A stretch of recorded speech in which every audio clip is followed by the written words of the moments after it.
शुरुआत में दिखाते हैं कि खून खराबा हुआ रहता है और दो बंदे हैं वो यहाँ पे मरे हुए होते हैं। इसके आगे देखिए आगे क्या होता है। फिर वो बोलती है कि इस कचरे को बाहर निकालो। वो डेड बॉडी इसको कचरा बोलती है और कहती है कि ये मेरे खून की एक बूंद भी नहीं सह सकते हैं और फिर भी ये मेरे ऊपर आश्रित रहने की बात करते हैं। अब बोलो।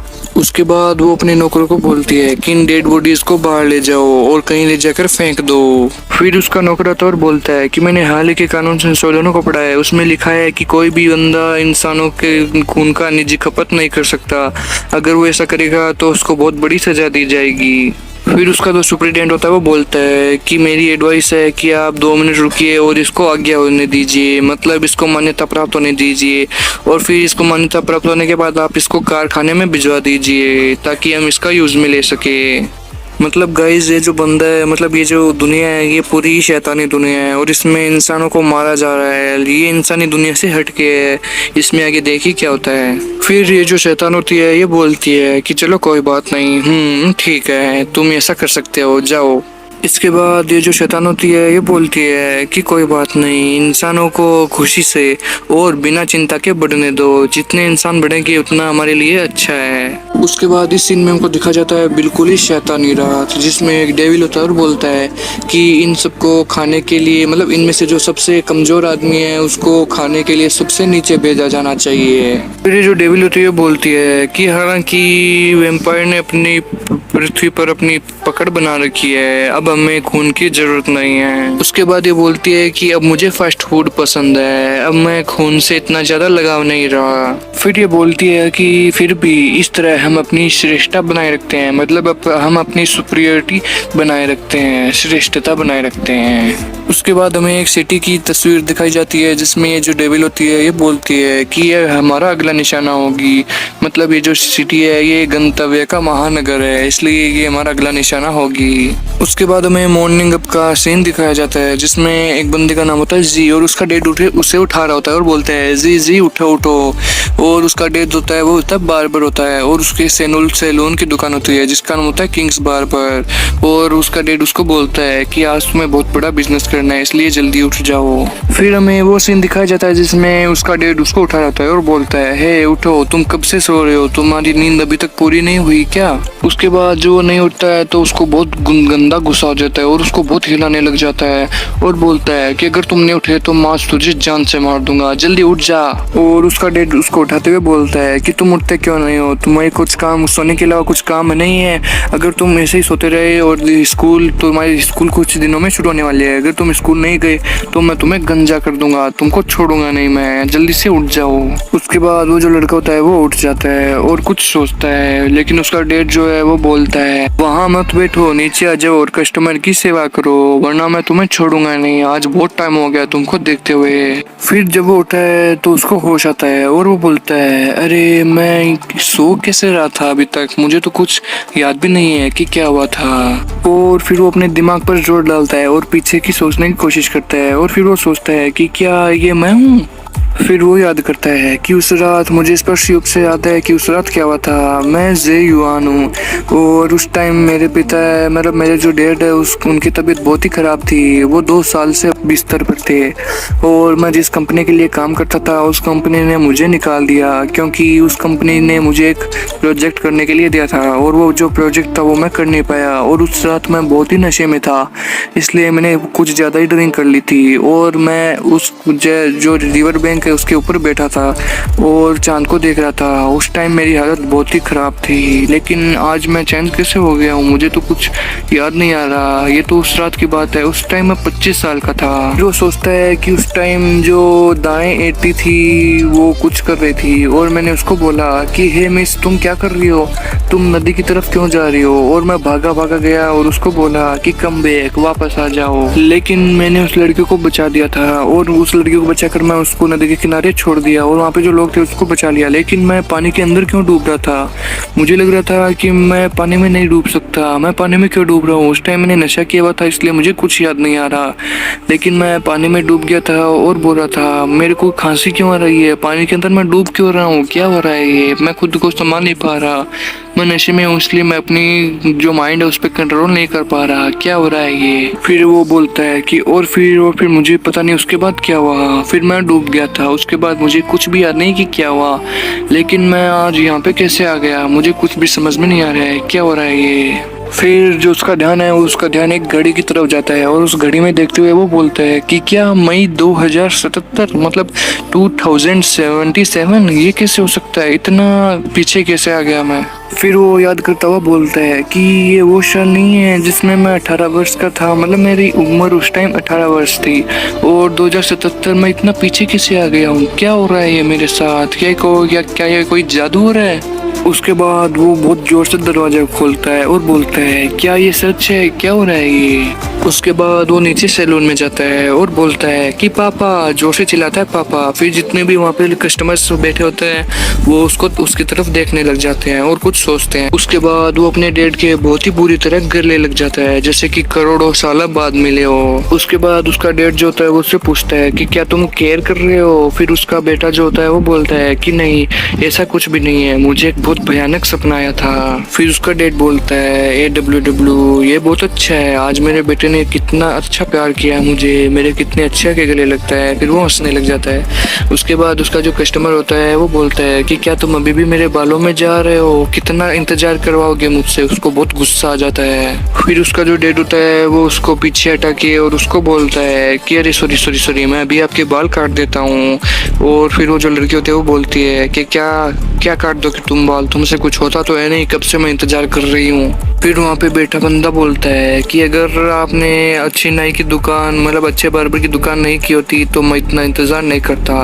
ये क्या घटिया दुकान में आ गया मैं, कितना इंतजार करवा रहे हो तुम लोग। उसके बाद वो उसके डैड को बोलता है कि अगर आप अभी भी मेरा दोपहर का जो शेड्यूल है उसको खराब करते हैं तो मैं आपकी दुकान जो है मतलब आपका बार्बर शॉप है उसको खत्म कर दूंगा, छोड़ूंगा नहीं मैं। फिर जो उसका बेटा होता है उसको गुस्सा आ जाता है और बोलता है कि कितना घमंड करता है यू। फिर उसका जो डैड होता है वो बोलता है रुको वो बहुत अच्छे हैं। फिर वो बोलता है सॉरी मास्टर जियांग, मैं अभी आपके बाल काट देता हूँ वो भी अच्छे तरीके से। फिर उसका जो डैड होता है वो बोलता है कि मैं जानता हूँ आप दोपहर के साक्षात्कार में भाग लेंगे और वो भी मिस लियोंग लियांगवे के साथ, और मैं निश्चित तौर पर कह सकता हूँ कि आप इसमें जरूर सेलेक्ट होंगे। फिर वो लड़का बोलता है कि आप सही जानते हैं कि आपको क्या बोलना है। फिर जो उसकी वो जो मिस लियांग होते हैं वो बोलती है कि सही समझा। सो गाइस ये जो डेविल, ये दोनों ही डेविल होते हैं और ये यहाँ पे सैलून में आए हुए होते हैं। फिर वो बाहर जाता है और बोलता है कि प्योर ब्लड नोबल्स, ये क्या दुनिया है, मेरे कुछ समझ में नहीं आ रहा है, ऐसा लग रहा है कि कोई शैतानी दुनिया है और यहाँ पे खून खराबा कैसे हो रखा है। इस सीन में हमको दिखाया जाता है कि जो वो लड़का होता है वो इंटरनेट पे कुछ ना कुछ सर्च कर रहा होता है और वो सर्च करके वो देखता है कि उसके पास क्या क्या मेल आए हैं, पोस्ट बार आया है, वेबो आया है और उसके पास कुछ पब्लिक अकाउंट्स आए हैं जिसमें उसको लिंक पे क्लिक करना होता है और पब्लिक अकाउंट्स वो ले लेता है।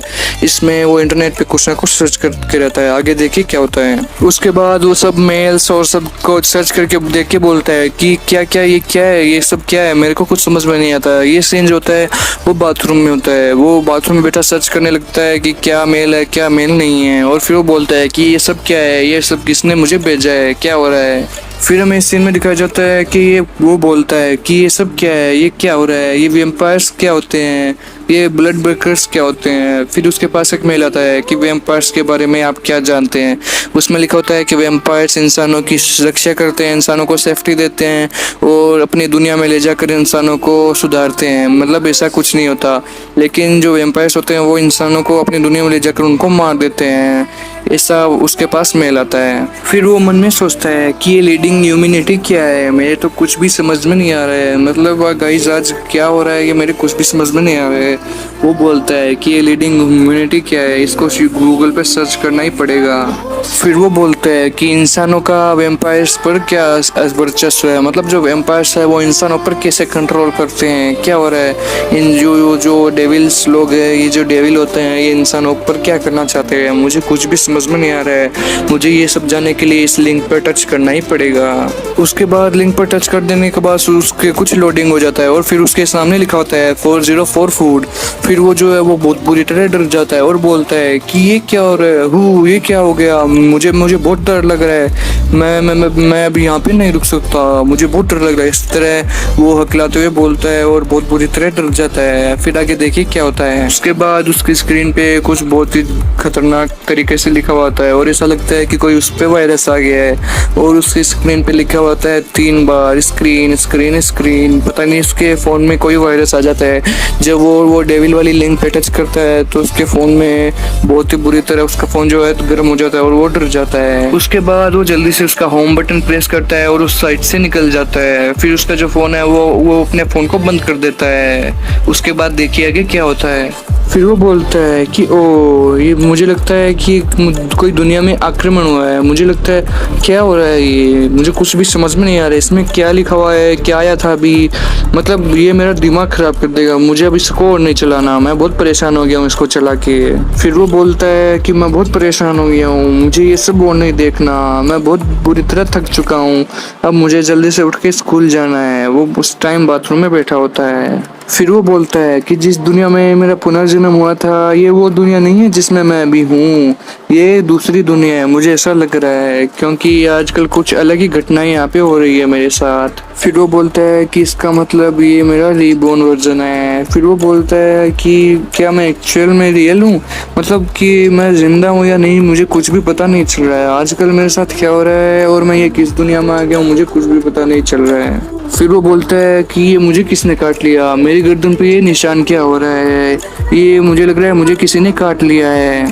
फिर वो बोलता है कि क्या ये रियल है, मुझे खुद पे विश्वास नहीं हो रहा है कि ये मेरे किस चीज़ का निशान हो गया है। फिर वो बोलता है कि क्या मुझे डेविल ने काट लिया है, मतलब मुझे दैत्यों ने काट लिया, मतलब वो जो वैम्पायर्स है उन्होंने मुझे काट लिया है। मुझे ऐसा लग रहा है कि लैपटॉप मेरे वो फ़ोन पे वायरस का आना ये सब होना, मुझे ऐसा ही लग रहा है कि मुझे वैम्पायर्स ने काट लिया है। फिर वो बोलते हैं कि क्या ये निशान गायब हो गया, इतने में ये निशान गायब कैसे हो गया, मुझे लग रहा है आज कुछ ना कुछ मेरे साथ गड़बड़ होने वाली है और ये बहुत ही गलत संकेत है। मुझे लगता है आज कोई ना कोई गलत सीन होने वाला है। उसके बाद ये सब होता देख के वो बहुत दुखी हो जाता है और रोने लग जाता है और बोलते हैं ये मेरे साथ क्या हो रहा है, ये बहुत गलत हो रहा है, ऐसा मेरे साथ नहीं होना चाहिए था। फिर वो बोलता है कि मुझे ऐसा याद आ रहा है कि आज मेरे साथ कुछ गलत हुआ है, मतलब मैंने कुछ गलत किया था और मुझे ऐसा लग रहा है मेरी गलती के कारण ही आज ये सब मेरे साथ हो रहा है। लेकिन ये क्या हो रहा है, मुझे कुछ ना कुछ सोच के याद करना पड़ेगा मैंने की क्या गलती की है। फिर वो वहाँ से जा रहा होता है और बोलता है कि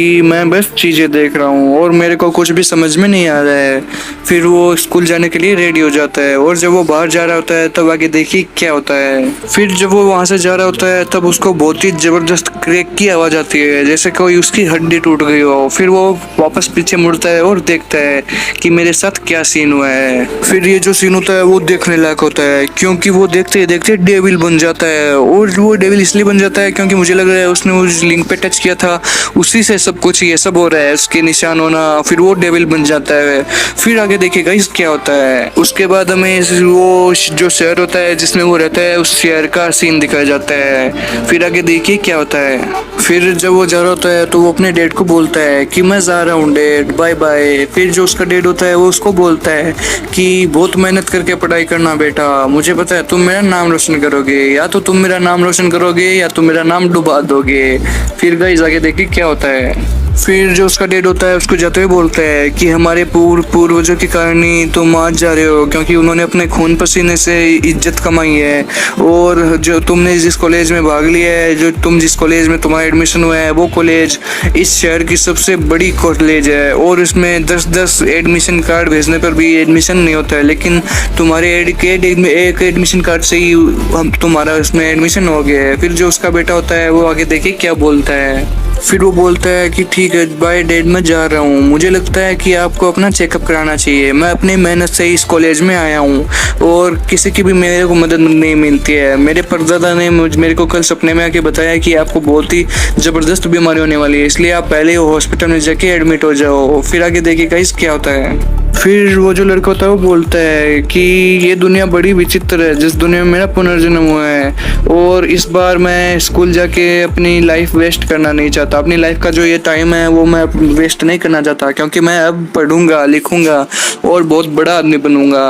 फिर वो बोलता है कि इस बार मैं अपने सबसे बेस्ट जीवन जीऊंगा, मैं मेरा जो लाइफ है वो अपनी सबसे बेस्ट लाइफ अब जीऊंगा, क्योंकि इतने साल मैं बहुत पछताया। इतने में पीछे से उसको आवाज आती है, हे ट्रेस, मतलब कि अरे कचरा सुन, इधर कचरे सुन। फिर जो वो पीछे मुड़ के देखता है तो उसको कोई डेविल सा दिखाई देता है और वो बोलते हैं कि हमारा रास्ता ब्लॉक मत करो, बीच में से हट जा। कौन है तो हमारा रास्ता ब्लॉक करने वाला? अगर ज्यादा कुछ किया तो हम तेरे को मार डालेंगे। फिर वहाँ पे कुछ लड़कियों को दिखाया जाता है और उनमें से एक बोलती है कि ये जगह तुम लोग जैसे नीच नीच लोगों के लिए नहीं है, निकल जा यहाँ से। कौन है तू इधर आने वाला? अगर ज्यादा कुछ किया तो हम तीनों तुम्हारी मार मार के हड्डी पसलियां तोड़ देंगे। फिर वो उन लोगों को देखता है और मन में सोचता है कि वाह यार, अजीब लोग है, क्या लोग है, मतलब कुछ भी चलते चलते एक दूसरे को डांट देते हैं, एक दूसरे को कुछ भी बोल देते हैं। अगर मेरे को गुस्सा आ गया तो मैं पता नहीं इन तीनों का, क्योंकि जो तीन लड़के होते हैं वो उसको रोकते हैं और बोलते हैं कि तुम हमारा रास्ता मत रोको, ये जो जगह है ये नीच लोगों के लिए नहीं है, हम जो बढ़िया गुणवत्ता वाले लोग हैं उनके लिए ये जगह है, ये तुम जैसे नीच लोगों के लिए नहीं है। इसने में फिर वो जो लड़का होता है वो बोलता है कि वो व्हाट, क्या? फिर वो आगे जा रहा होता है तो वो मन में महसूस करता है कि मैं उनसे नाराज हो गया हूँ और मेरा नीच जीवन कैसे है, मेरी नीच लाइफ कैसे हो गई है, मैंने तो कुछ किया भी नहीं। फिर दिखाते हैं कि वहाँ पे जो लॉर्ड खड़े रहते हैं वो उसको बोलते हैं कि ये जो एक्टिविटी है ये एक्सक्लूसिव एक्टिविटी है, ये तुम जैसे लोगों के लिए नहीं है, इसलिए तुम यहाँ से चले जाओ, यहाँ तुरंत चले जाओ, यहाँ पे मत रुकने की चेष्टा मत करना। फिर वो बोलता है कि जेनेटिक ग्रेड, ये वर्ड तो मैंने पहले कभी नहीं सुना, तुम लोग चाहते क्या हो? मैं जहाँ जा रहा हूँ तुम वहाँ पे मेरे साथ अजीब सा बिहेव कर रहे हो, अगर मुझे गुस्सा आ गया तो मैं तुम लोगों का क्या हाल करूँगा वो शायद तुम लोगों को पता नहीं है। उसके बाद वो अपनी आईडी को देखता है जिसमें लिखा होता है बॉन्ड कॉलेज स्टूडेंट आईडी, जिसमें लिखा होता है वोंगजी, उसका नाम वोंगजी होता है और वो सी ग्रेड का होता है और वो 3rd क्लास में पढ़ता है। तो फिर वो सोचता है कि सी ग्रेड या अनुवांशिक ग्रेड में कैसे परिवर्तित करते हैं, मतलब मुझे भी ये जो जेनेटिक ग्रेड है इसमें आना है ताकि मैं ये क्लासेस ज्वाइन कर सकूं, लेकिन मैं कैसे आऊँ, मेरी तो सी ग्रेड है। फिर वो जो लोग उसको बाहर जाने के लिए बोलते हैं वो उसको मार के पीटने लग जाते हैं और बोलते हैं कि साले तू अभी यहाँ तक क्यों खड़ा है, बाहर निकल, बाहर में जा तू। फिर वो कुछ सोचने लग जाता है और अपने मन में खुद का नाम बोलता है कि वोंगजी। फिर एक दूसरा लड़का वोंगजी की तरफ आता है और उसको बोलता है कि क्या तुम ठीक महसूस नहीं कर रहे हो, चलो उधर चलते हैं, उधर जाके तुम आराम करो। फिर वो उससे पूछता है कि तुम कौन हो, मैं तुम्हें जानता नहीं हूँ, तुम मुझे अपना पहले नाम बताओ। उसके बाद वो वोंगजी को बोलता है कि वेनचांग, मेरा नाम वेनचांग है। फिर वो लड़का उसको बोलता है कि मैं पिछले जन्म में वेनचांगी के साथ था, मतलब मेरी पिछली जो लाइफ थी उसमें मैं वेनचांगी के साथ रहता था। फिर वो उसको बोलता है कि मैं उस टाइम रूखा था और बहुत ही कमजोर था, क्योंकि मैं उस टाइम जो क्रिमिनल है क्रिमिनल के हाथों में जाने वाला था, मतलब कि मैं क्राइम के कब्जे में आने वाला था, लेकिन मैं क्राइम को छोड़ के उनसे दूर गया। फिर मैंने वेनचांगी जैसे अच्छे लोगों को देखा। फिर वो अपनी स्टोरी उसको बताते हुए बोलता है कि मैं उस टाइम सिगरेट पीता था, ड्रिंक करता था और बहुत ही बुरा था। फिर मुझे जो एहसास हुआ वो बहुत ही ज़बरदस्त था, क्योंकि मेरे जो टीममेट थे मेरी गैंग वाले वो मुझे पहाड़ों का राजा बोलते थे, माउंटेन का किंग। फिर उसके बाद मैं सुधरने की कोशिश करने लगा, लेकिन मैं सुधर नहीं पाया। फिर वो बोलते हैं कि मैं ऑफ कोर्स समाज की जो वास्तविकता है, मतलब सोसाइटी की जो वास्तविकता है उससे मैं बहुत प्रभावित हुआ, उससे मैं बहुत ही प्रभावित हो गया था, तब मैं सुधरने की कोशिश करने लगा। फिर वो उसको बोलता है कि मैं बहुत प्रॉब्लम में हूँ और मुझे पैसों की ज़रूरत है, प्लीज़ तू मुझे पैसे दे दो। ऐसे मैसेज मैं अपने उस दोस्त को भेजता था जो दोस्त मेरे को पैसे देने के लिए राज़ी हो जाते थे, लेकिन तब मुझे पता चला कि ये जो लोग हैं ये बिल्कुल भी एक तरफा है, मतलब दोस्ती एक तरफ है और पैसे एक तरफ है, ये मेरे को बिल्कुल भी उधार पैसे नहीं देते थे, इसलिए मुझे गुस्सा आ जाता था। फिर उसके दोस्त उसको वापस रिप्लाई करते थे कि मेरे पास पैसे नहीं है, तुम कौन हो, बिल्कुल भी पागल है तुम SS। फिर वो बोलता था कि अब मुझे पता चला कि दोस्ती क्या होती है। फिर उसका जो सबसे बढ़िया दोस्त था वो उसको तुरंत पैसे भेज देता था। 5,000 उसने पैसे भेजे और बोलता कि गुड लक, तुम ऐसा कोई भी काम नहीं हो जो तुम कर नहीं सकते, मैं तुम्हारे साथ हूँ। फिर वो लड़का मन में सोचता है कि वेंचांग, ये वेंचांग कौन है ये वेंचांग, मैं इसको तो जानता भी नहीं हूँ। फिर वो बोलता है कि उस टाइम मैं उसको भूल चुका था, मैं उसको जानता भी नहीं था। फिर जब हम वापस मिले तो वो मुझे बोला कि आई मिस यू, मैं तुम्हें बहुत याद करता था। फिर वो वेंचांग को गले लगाता है और बोलता है कि क्या आप मेरे बहुत सबसे अच्छे दोस्त नहीं हैं। फिर वो उसको बोलता है कि चलो उधर चलते हैं और गप्पे लड़ाते हैं। फिर उसके बाद वो जो 3 लोग होते हैं वो उसको देख के उनसे जलने लग जाते हैं। फिर वो वेंचांग से पूछता है कि वाकई में यहाँ तो बहुत चहल पहल है, वो गॉडनेस कौन है, मैं उसको जानता नहीं हूँ, तुम मुझे बताओ ना वो एक्चुअली में है कौन। फिर वो वोंगचांग मतलब वो जो वोंग जे होता है वो वोंगचांग को इतना गले लगाता है। वो वोंगजेंग बोलता है कि वोंगजेंग प्लीज तुम मुझे छोड़ दो, तुम इतना क्यों कर रहे हो। फिर वो जो वोंग जे होता है वो बोलता है कि इतना फॉर्मल मत बनो, हम इतने अच्छे दोस्त हैं और इतने सालों के बाद मिले हैं तो मुझे अच्छे से बातचीत करने दो। फिर वो उसको बोलता है कि वो गॉडनेस खुद लिंगलिंग्यो है जो कि एमरोल्ड की तलाश में मतलब सिटी एमरोल्ड में आई थी अपने आश्रितों की तलाश में। वो एक पवित्र कुलीन वर्ग की लड़की है। फिर वो वेंग जे को बोलता है कि तुम कितने भारी हो, तुम हटो यहाँ से, मैं दब रहा हूँ। फिर वो जो वेंग जे होता है वो उसकी बातों की परवाह किए बिना बोलता है कि वो बहुत ही स्मार्ट है, उसकी कल जिक्र हो रहा था हमारी क्लासरूम में, वो इंटरव्यू में भाग लेना चाहती है आश्रित बनने के लिए। फिर वेंग जे अपने दोस्त को पूछता है कि हर कोई आश्रित मतलब कि डिपेंडेंस क्यों बनना चाहता है, इसमें कोई प्रॉफिट होता है क्या। फिर वो बोलता है कि हाँ ऑफ कोर्स, उसमें बहुत जबरदस्त प्रॉफिट होता है। फिर वो उसको समझाता है और बोलता है कि जो आश्रित बन जाता है वो ना तो केवल मानव जो होता है मतलब मनुष्य होता है, ह्यूमन होता है, उसका खून चेंज कर सकता है, इतना ही नहीं वो खुद को अमर भी कर सकता है और वो अपने स्वामी से मतलब उसका जो ऑनर होता है वो उस अपने स्वामी से बहुत जबरदस्त शक्तियाँ अपने पास ले सकता है ताकि वो सबसे शक्तिशाली आदमी बन जाए। उसके बाद वो जो बैड गाइज होते हैं वो उसको बोलते हैं कि उसका सबसे जबरदस्त लाभ होते हैं कि वो तुमको ग्रेस्ट किए जा रहे हैं, वो तुमको बार बार ग्रेस्ट करते रहते हैं। फिर वो बैड गाइज उसको बोलते हैं कि सही ग्रेस्ट आदमी होना चाहिए, मतलब कि आदमी को ग्रेस्ट होना जरूरी है लेकिन सही आदमी उसके लिए चाहिए जो कि ग्रेस्ट हो सके। हर कोई उसका ग्रेस्ट होना इम्पॉसिबल होता है, ग्रेस्ट होने के लिए एक सही आदमी चाहिए जो कि बहुत ही कम मिलते हैं और उनको ढूंढना पड़ता है। फिर वो बोलता है कि जितने भी वेम्पायर्स होते हैं उनकी शक्ति और उनका जो खून है वो उसके अंदर डाला जाता है ताकि उसकी शक्तियां बढ़े और वो जो बंदा है वो बहुत ही शक्तिशाली हो जाए। फिर वो जो डेविल होती है मतलब वो वेम्पायर होती है वो बोलती है कि इंसानों को अपने काबू में करने के लिए हमने ये जो ग्रेस्ट वाला सेरेमनी प्रारंभ किया है मतलब कि इसको शुरू किया है, वो उससे हम इंसानों पर काबू कर सकते हैं और इंसानों को खत्म कर देंगे। फिर वहाँ पे जो पीछे बंदे खड़े रहते हैं वो उसको बोलते हैं कि जो लिंग लैंग्यू है वो बहुत ही सुंदर है, हर कोई उसका जो ग्रेस्ट है वो बनना चाहता है, काश मैं भी बन जाता। फिर वो जो लड़का होता है वो बोलता है अच्छा ओ ऐसा क्या। फिर वहाँ पर बहुत सारी गाड़ी आ रही होती है और हमें दिखाया जाता है उस गाड़ी से एक लड़की उतरती है जो कि डेविल होती है, वो भी वैम्पायर ही होती है। फिर वो बोलती है कि मैं हूँ गॉडनेस लिंग लैंग्यू और वो बोलती है कि अच्छा तो वो सब बच्चे उधर है, मैं उधर जाती हूँ। गॉडनेस होती है और वहाँ पे लोग जो है वो उसको देख के बोलते हैं कि अच्छा ये है वो लिंग लैंग्यू जो कि पन्ना सिटी में घूमने के लिए आई है, जो कि बहुत ही ज़्यादा इम्पोर्टेंट गेस्ट है। उसको देख के वहाँ पे वो बॉन्ड कॉलेज का प्रिंसिपल भी मौजूद हो जाता है और जो सिटी का मेयर है वो भी वहाँ पे आ जाता है और जो सिटी का मेयर है वो उसके पीछे रहना पड़ता है और वो उसके पीछे चल रहा होता है, वो आगे आगे चल रही होती है। उसके बाद वहाँ पे बहुत ही स्किल्ड मिलिट्री पर्सनल मतलब कि बहुत ही स्किल्ड पुलिस होती है जैसे कि उसको कोई भी तकलीफ ना हो। मतलब कि ये जो लिंग लैंग्यू है उसका बहुत ही ध्यान रखा जा रहा है क्योंकि ये बहुत ही पवित्र गॉडनेस है।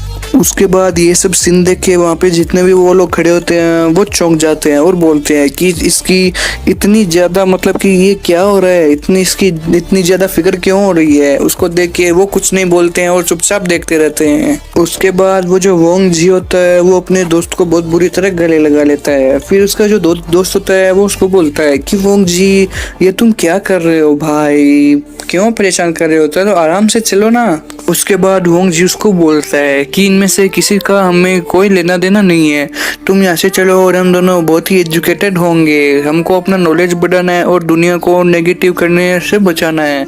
हमको इनसे कोई लेना देना नहीं है, इनको छोड़ो, ये ऐसे ही चुपचाप चुस्पी करते रहेंगे। उसके बाद वोंग जी बोलता है कि मैंने पिछली लाइफ में जो कुछ भी सीखा वो ये सीखा कि हमें दूसरे लोगों पर निर्भर नहीं लेना चाहिए, हमें खुद से कुछ ना कुछ करना चाहिए।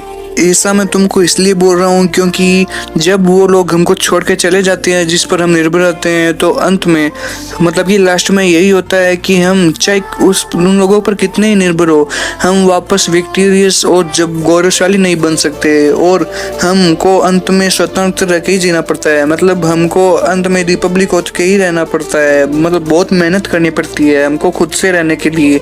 इसलिए मैं तुमको बोल रहा हूँ कि तुम दूसरों पर निर्भर मत रहो, खुद से कुछ करो। फिर वो उसको समझाता हुआ बोलता है कि सब लोग ग्रेट अचीवमेंट के पीछे कितना भागते हैं, लेकिन उनको अपने सपने के पीछे भागने दो, ये तो मेरे बिजनेस में से नहीं है। फिर वो उसको बोलता है कि वेंग जी मैंने तो इतना सोचा भी नहीं था, अच्छा हुआ तुमने मुझे बता दिया। उसके बाद जब वो जा रहे होते हैं तो वहाँ पे बहुत जबरदस्त धमाका हो जाता है जो कि बहुत ही नेक्स्ट लेवल का होता है। उसके आगे देखिए क्या होता है। फिर वो ये सब धमाका देख के बहुत ही चौंक जाता है और उसके मन में पता नहीं क्या क्या ख्याल आते हैं कि ये क्या हो गया, अचानक से पता नहीं क्या हो गया। वहाँ पे बहुत तेज रोशनी हो जाती है और जो बहुत जबरदस्त धमाका हो जाता है। उसके बाद वहाँ पर जितने भी लोग होते हैं वो उछल के दूसरी जगह गिर जाते हैं, जैसे कि उनको कोई बहुत जोर से धक्का दिया हो और उनके बहुत ही चोट आ जाती है। उसके बाद उनमें से कुछ लोगों के मुंह से तो खून आने लग जाता है और उनकी हालत बहुत ही खराब हो जाती है, उनको हॉस्पिटल ले जाया जाता है। उस धमाके से वोंग जी को तो कुछ होता नहीं है, लेकिन उसका दोस्त है वो गिरने लग जाता है। जब वो गिरता है तो गिरने से पहले ही वो वोंग जी होता है वो उसको पकड़ने की कोशिश करता है। उसके बाद वो उसको गिरने से बचाने के लिए उसका शर्ट पकड़ता है। उसके आगे देखिए क्या होता है। उसके बाद वोंग जी फाइनली उसको गिरने से बचा ही लेता है क्योंकि उसने उसका शर्ट पकड़ा होता है और वो बच जाता है। उसके बाद जो सीन होता है वो बहुत ही देखने लायक होता है क्योंकि ये सब धमाका होने के बाद वोंग जी की आंखें वो लाल हो जाती है और उसके मुंह से खून निकलने लग जाता है और वो शेर की तरह गर्राने लग जाता है। उसके बाद जिसने धमाका किया होता है वो उसके पीछे आ जाता है। उसके बाद देखिए क्या होता है। उसके बाद वो सोचने लग जाता है आखिरकार ये है कौन, किसने हमला किया है। फिर वो जो लेंग लेंगी होती है वो उस पे हमला करती है, जिसको देख के वो जो मेयर होता है शहर का वो बोलता है कि मैं तो बहुत पछता रहा हूँ क्योंकि मैं तो उसके करीब ही था, अगर मैं उसके और ज्यादा करीब होता तो मैं मारा जाता। उसके बाद ऐसे हमले से बचने के बाद वो जो मेयर होता है वो बोलता है कि अच्छा हुआ, अगर ये लिंग लेंग नहीं होता तो मुझे मरने से कोई नहीं रोक पाता और मेरे जो बॉडीगार्ड है वो भी टाइम पर मुझे जवाब देते थे। उसके बाद वो दोनों वहाँ पे बहुत बुरी तरह लड़ने लग जाते हैं। उसके बाद वो जो हमला करता है वो बोलता है कि वो इतना स्ट्रॉन्ग कैसे है, मुझे पक्का यकीन है कि वो स्टार शाइन लेवल का है और मैं भी गवर्नमेंट अफेयर्स में जीनियस हूँ और मैं जेनेटिक ग्रेड में भी हूँ, लेकिन मेरी पावर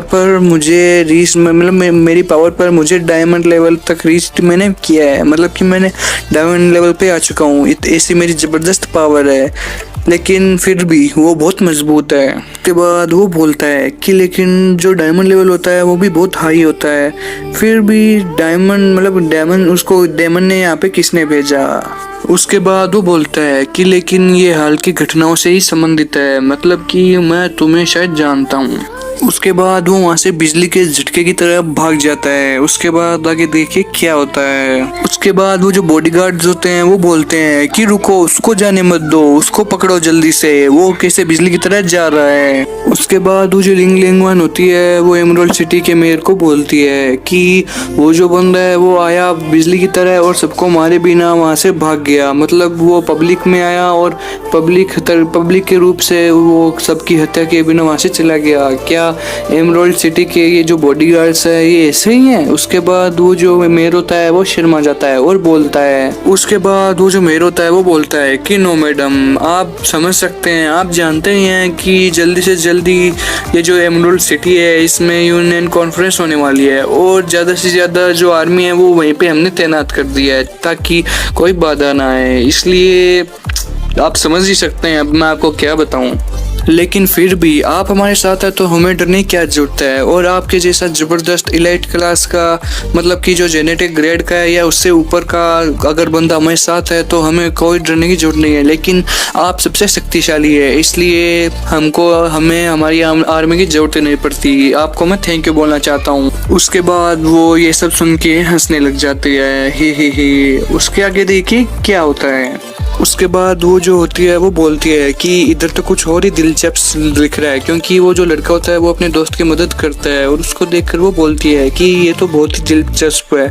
उसका खून, और वो घायल हो गया, इतना घायल हो गया और उसका खून बहने के बावजूद भी वो अपनी रक्षा ना करके दूसरों की सेफ्टी पे ध्यान दे रहा है।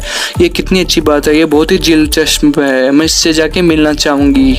उसके बाद उसकी तरफ वो लड़का होता है और बोलता है कि मिस लिंग लेंग्यू, मैं बहुत ही जीनियस लड़का हूँ और मैं पूरे कॉलेज में सबसे ज़्यादा प्रतिभाशाली मतलब कि जीनियस हूँ और मेरे जैसा कोई भी कॉलेज में नहीं है, इसलिए मैं आपकी सेवा करना चाहता हूँ। और मैं कल भी आपके लिए आया था और इवेंट में आपको बधाई देने गया था। इसके साथ ही पूरे कॉलेज में मैं ही हूँ जो हाईएस्ट जेनेटिक ग्रेड वाला लड़का है। उसके बाद वहाँ पे जितने भी लड़के और लड़कियाँ होती है वो बोलते हैं कि मिस लिंग लेंग्यू, हम सब आपके डिपेंडेंट्स बनना चाहते हैं, मतलब कि हम सब आपके आश्रित बनना चाहते हैं। और फिर वहाँ पे एक लड़का होता है वो बोलता है कि मी टू, और एक लड़का होता है वो बोलता है कि हाँ मैं भी बनना चाहता हूँ। फिर वहाँ पे जो लड़के होते हैं वो उसको बोलने लग जाते हैं कि मैं आपका बहुत बिग फैन हूँ और मैं आपके फ़ोटोग्राफ के लिए मैंने आपकी फ़ोटो भी रख रखी है। उसके बाद एक लड़का बोलता है कि हमारी फैमिली में किसने एक वैम्पायर से शादी की थी। फिर वो पूछती है कि आप जानते हैं कि डिफरेंट डिपेंडेंट्स ग्रेड कितने होते हैं, मतलब ये जो डिपेंडेंट जेनेटिक ग्रेड्स है वो कितने प्रकार की होती है। फिर वहाँ पे जो लड़के होते हैं वो बोलते हैं कि ऑफ कोर्स मैं जानता हूँ कि एक वैम्पायर की जो जेनेटिक है वो उसकी कंपेबिलिटी का मिलान करती है। उसके बाद वो बोलता है कि ह्यूमन काइंड एक कमज़ोर जाती है, मतलब कि ये कमज़ोर काइंड है, मतलब वो हमारी जो वैम्पायर्स लोग होते हैं वो उसकी कंपेबिलिटी को सहन नहीं कर पाते हैं। मतलब कि अगर वैम्पायर उन पे कृपा कर देते हैं तो उस प्रक्रिया में होने वाली जो जादुई शक्ति है उसका वो ह्यूमन लोग कंपेबिलिटी मतलब कि उसको सहन नहीं कर पाते हैं और वो मर जाते हैं। इस प्रकार ह्यूमन के जन्म के वक्त जो ह्यूमन होता है उसको डिफरेंट जेनेटिक ग्रेड्स दिए जाते हैं। फिर वो समझाता हुआ बोलता है कि जो जेनेटिक ग्रेड होती है वो 5 प्रकार की होती है। एक तो सबसे हाईएस्ट ग्रेड होती है जिससे हमें उस जो जेनेटिक होती है उससे वैम्पायर के साथ मिलने का बहुत ही बड़ा मौका रहता है, मतलब कि उस पर आश्रित होने का, मतलब कि उस पर डिपेंडेंट होने का बहुत बड़ा मौका रहता है अगर ग्रेड हाईएस्ट हो। जैसे कि मेरी जेनेटिक ग्रेड 90% है, मतलब कि मेरी जेनेटिक ग्रेड है वो ए है, इसलिए मेरी सक्सेस रेट है वो 90% होगी।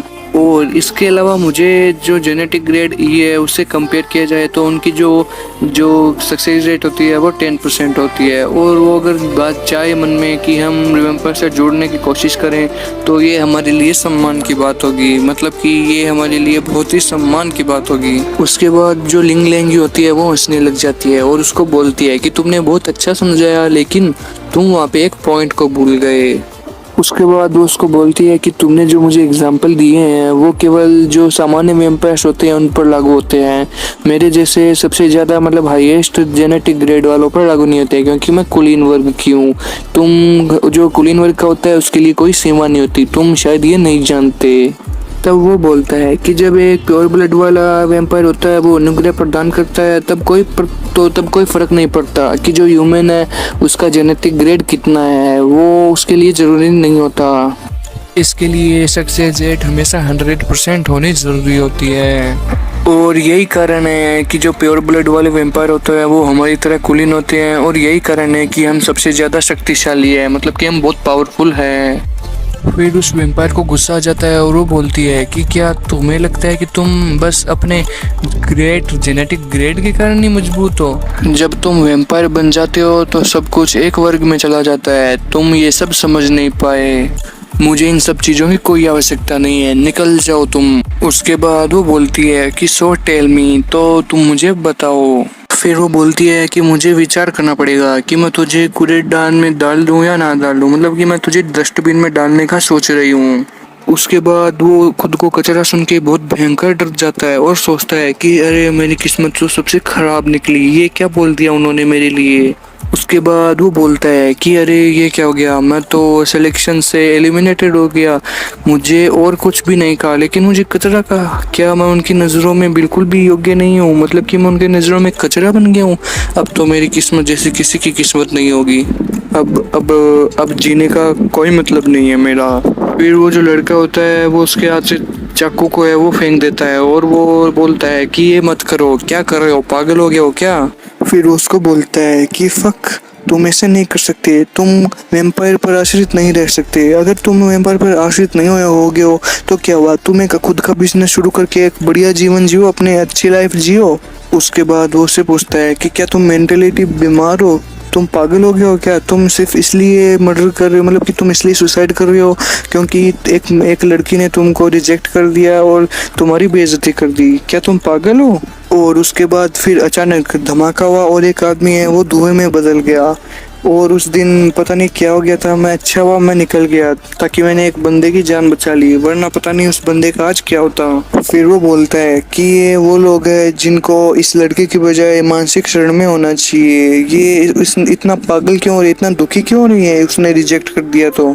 फिर वो उसको बोलता है कि तुम पागल हो, तुम कुछ नहीं समझते हो, तुमने मुझे मरने से क्यों रोक दिया, तुमने मुझे सुसाइड क्यों करने नहीं दिया, सबसे पहले मैं तुझको मारूंगा फिर मैं खुद सुसाइड कर लूंगा। उसके बाद जैसे वो जंप करता है उसको मारने के लिए तो वो नीचे गिर जाता है क्योंकि वो उससे मरने से बच जाता है। और फिर जब वो नीचे गिरता है तो उसको बहुत दर्द होता है, उसके चोट आ जाती है और वो रोने लग जाता है। उसके बाद वो जो वैम्पायर होती है वो उस लड़के के पास आती है और जो उसके होठ पे लगा हुआ खून है उसका देखिए आगे क्या करती है। पहले तो वो उसके होठ के लगे हुए खून को छूती है, उसके बाद में वो उसके होठ पे लगे खून को अपने हाथ अंगुली पर ले लेती है। उसके बाद वो उसके खून को चट कर जाती है और बोलती है कि टेस्टी, आज रात तुम मेरे घर पे चलो, मैं तुम्हारा और खून पीना चाहती हूँ, ठीक है। फिर वो बोलती है कि तुम जितने भी लोग यहाँ पे खड़े हो तुम सबके पास मेरे घर का एड्रेस है, आज रात आ जाना, मैं सेकंड चेंज कर लूंगी कि दूसरा नंबर किसका है, जिसका मतलब है री एग्जामिनेशन। फिर वो दोनों होते हैं वो उसको देखने लग जाते हैं और उस लड़के के तो पसीना ही आने लग जाता है। फिर वो मेयर बोलता है कि जो लोग योग्यता के अनुसार चयन हुए हैं वो आज रात 8 बजे सिटी हॉल में आ जाना और इकट्ठे हो जाना, अगर कोई एब्सेंट रहा तो उसकी जगह छीन ली जाएगी, मैं पहले बता दे रहा हूँ, ये बहुत सुनहरा मौका है, ये गोल्डन चांस है, देख लेना।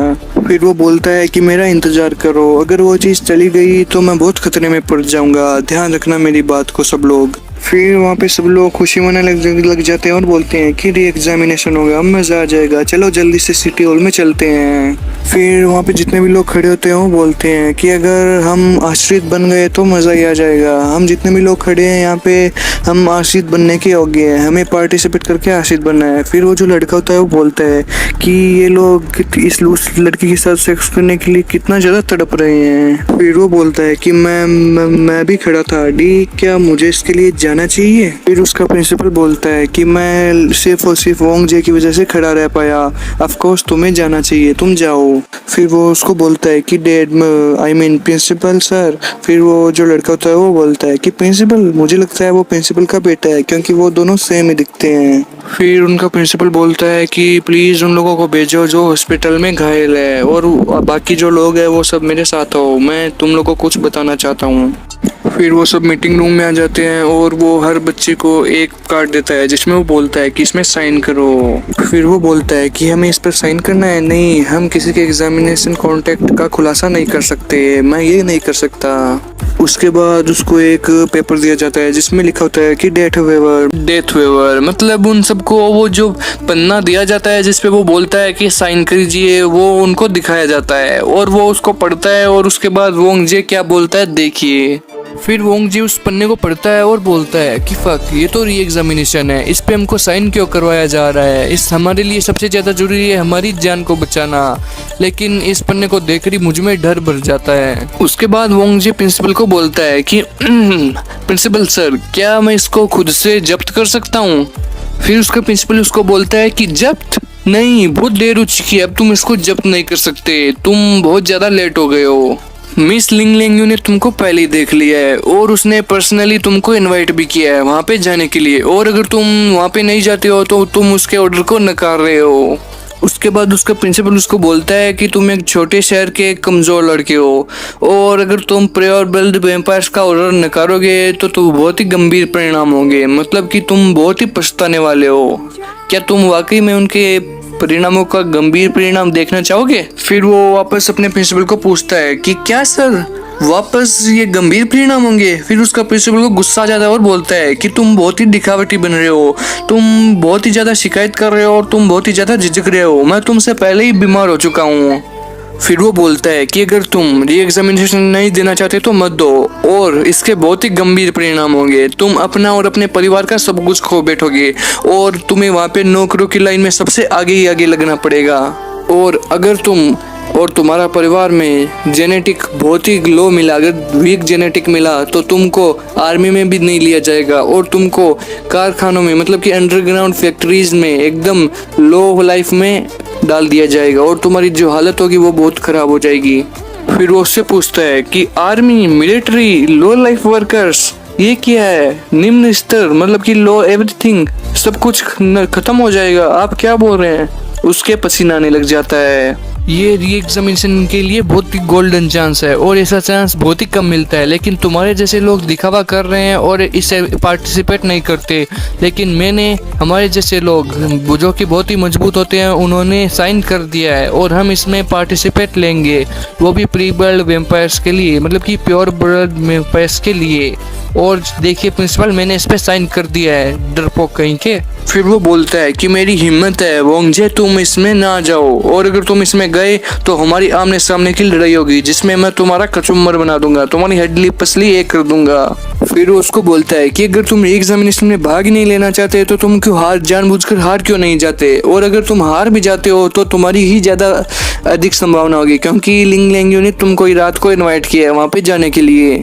फिर वो उसको और साथी वहाँ से हंस हंस के चले जाते हैं और फिर वो प्रिंसिपल वोंगजे को क्या बोलता है देखिए। फिर जब वो तीनों लोग वहाँ से चले जाते हैं और वो दरवाजे को बंद कर देते हैं तो वोंगजे, उसका दोस्त और उसके डैड है, वो उसको उन तीनों को देखने लग जाते हैं। फिर वेनचांग अपने डैड को बोलता है कि डैड, क्या मुझे इस पर साइन करने चाहिए? फिर उसका डैड उससे पूछता है कि क्या तुम उनका आश्रित बनना चाहोगे? वो जो प्योर ब्लड वैम्पायर्स है, अगर तुम उनका आश्रित बनना चाहते हो तो तुम इस पे साइन कर सकते हो। फिर वो अपने डैड को बोलता है कि नहीं, मैं श्योर नहीं हूँ, क्योंकि मेरे पास वीक बॉडी है और मेरे पास लड़ने की पावर भी नहीं है, इसलिए डैड मैं भी इसको जब्त करना चाहता हूँ, मैं भी लड़ना नहीं चाहता। उसके बाद वो अपने डैड को उसके बाद उसका डैड उसको बोलता है कि अब बहुत देर हो चुकी है बेटा।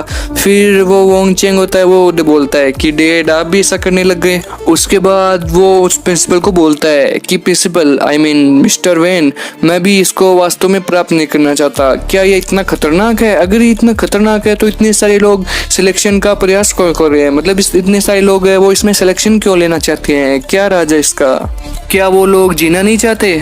फिर प्रिंसिपल बोलता है कि ठीक है, सबसे पहले सुनो, मैंने सोचा नहीं था कि मुझे लग रहा था कि वो जो लिंग लेंग्यू है वो कुछ ना कुछ योजना बना रही है तुम लोगों के लिए। मुझे लग रहा था वो मन ही मन कुछ ना कुछ सोच रही है, और मैंने सोचा नहीं था कि मेरा जो बेटा है वो भी सिलेक्शन के लिए होगा।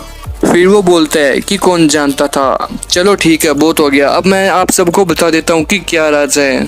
फिर वो उन दोनों को बोलता है कि वैम्पायर और वैम्पायर का आश्रित होना सबसे शानदार होता है, कोई भी ऐसी स्थिति का मुकाबला नहीं कर सकता। और जहाँ तक कि प्योर ब्लड के कुलीनों का आश्रित होने की बात है तो ये बहुत ही अच्छी बात है, मतलब कि ये बहुत ही विशेष है। जो उनका कुलीन हो गया मतलब कि वो बहुत बड़ा वैम्पायर बन जाएगा। चलो ठीक है, मैं तुमको एक सीधा सा एग्जांपल देता हूँ कि जो वैम्पायर्स होते हैं उनके पास ह्यूमन की नगरपालिका को शासन करने की शक्ति होती है। वो अपना पैसा बांटते हैं और मिलिट्री को कंट्रोल करते हैं।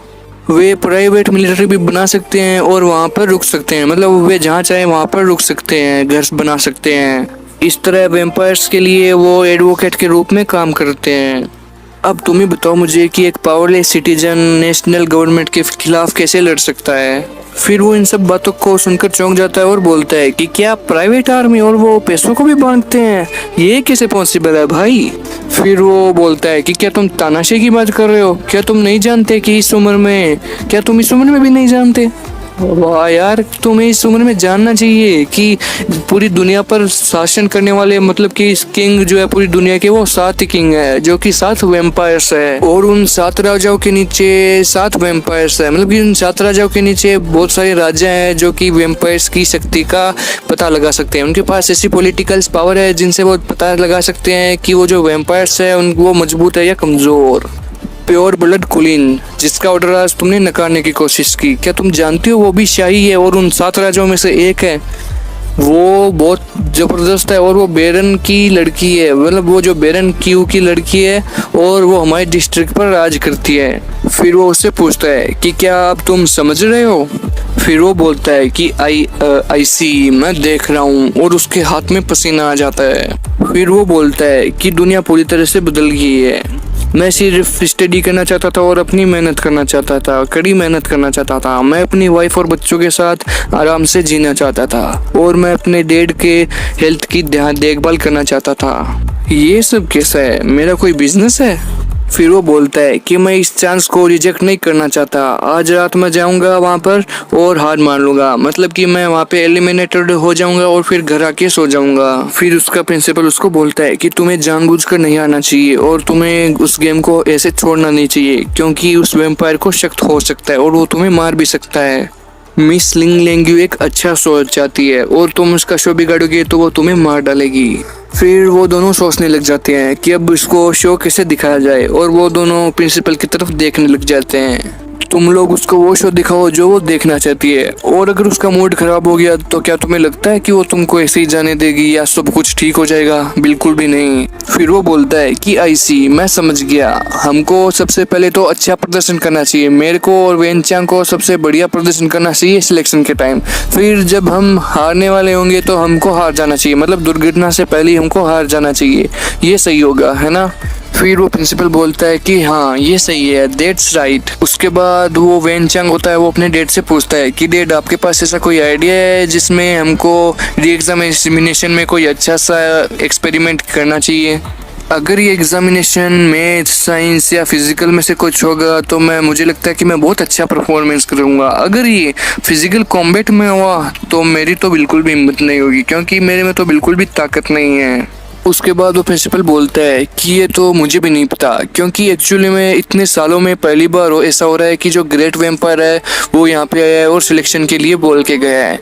लेकिन वो कई जगह भी जा चुकी है और वहाँ मुझे लगता है कि ज़्यादा अलग अलग जगहों से भी वहाँ पे लोग आने वाले हैं, इसलिए तुम लोग ही डिसाइड कर लेना कि क्या होने वाला है और क्या नहीं। फिर वो प्रिंसिपल वोंगजे को बोलता है कि तुम अभी अभी अपने मुझे कुछ कॉम्बैट स्किल्स दिखा दो वोंगजे, ताकि मैं अनुमान लगा सकूँ कि आगे क्या होगा, ताकि मुझे ये भी पता चल जाए कि क्या तुम मेरे बेटे की सेफ्टी करोगे, मतलब मेरे बेटे की रक्षा करोगे और सही सलामत उसको घर पे ले आओगे। फिर वो बोलता है कि मैं वेन फैमिली की सारी संपत्ति और सेविंग्स मैं तुमको दे दूंगा, बस तुम मेरे बेटे को वापस सही सलामत लेके आ जाना।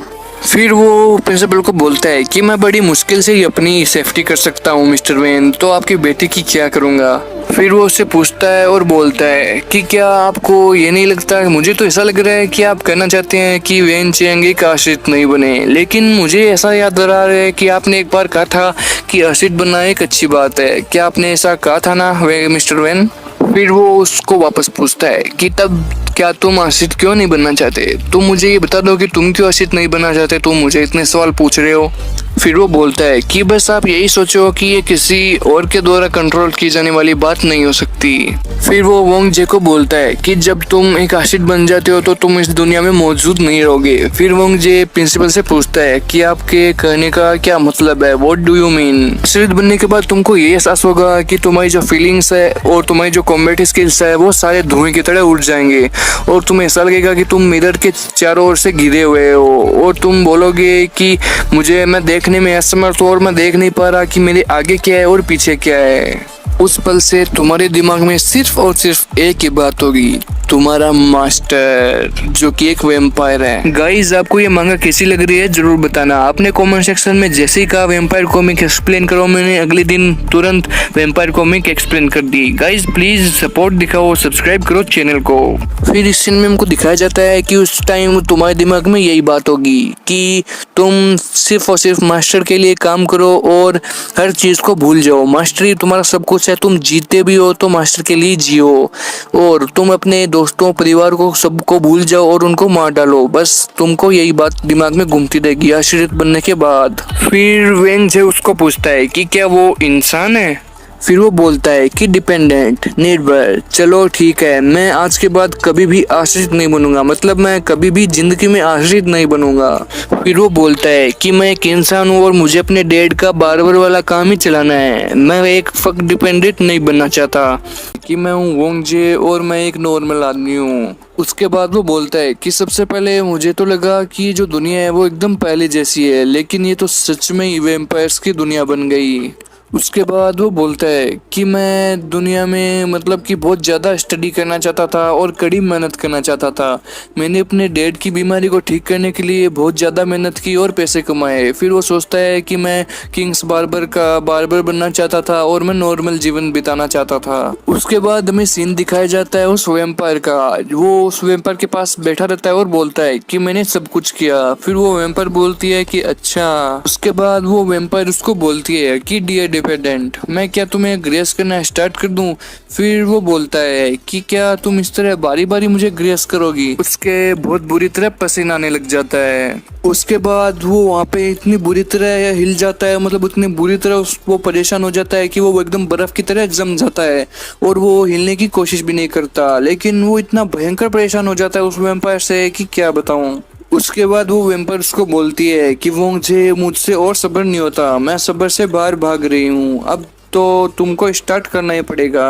उसके बाद वो उसको नीचे गिरा देती है और वो बोलती है कि अब हमको स्टार्ट करना ही पड़ेगा। उसके बाद वोंग जे बोलता है कि नहीं नहीं रुक जाओ। उसके बाद वो बोलता है कि रुक जाओ, जल्दी रुक जाओ, ऐसा मत करो। उसके बाद वो बोलता है कि मेरी मदद करो। फिर वो बोलता है कि अगर मुझे पता होता कि इस तरह चीजें बदल जाती तो मैं बस होता। उसके बाद वो बोलता है कि मैं वहीं पे मर गया था। उसके बाद हमको दिखाया चांदनी रात को। चांदनी रात में वो भूतों वाली रात होती है और उसमें जो चमगादड़ होती है वो आ रही होती है।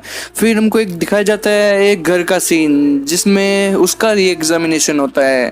उसके बाद हमको सीन दिखाया जाता है जिसमें लिखा होता है कि आश्रितों के चयन के लिए लिंग लेंग्यू की री एग्जामिनेशन में आपका स्वागत है। उसके बाद वहाँ पे एक ऑर्गेनाइजेशन वाला होता है, वो बोलता है कि मैं हूँ बटलर आर।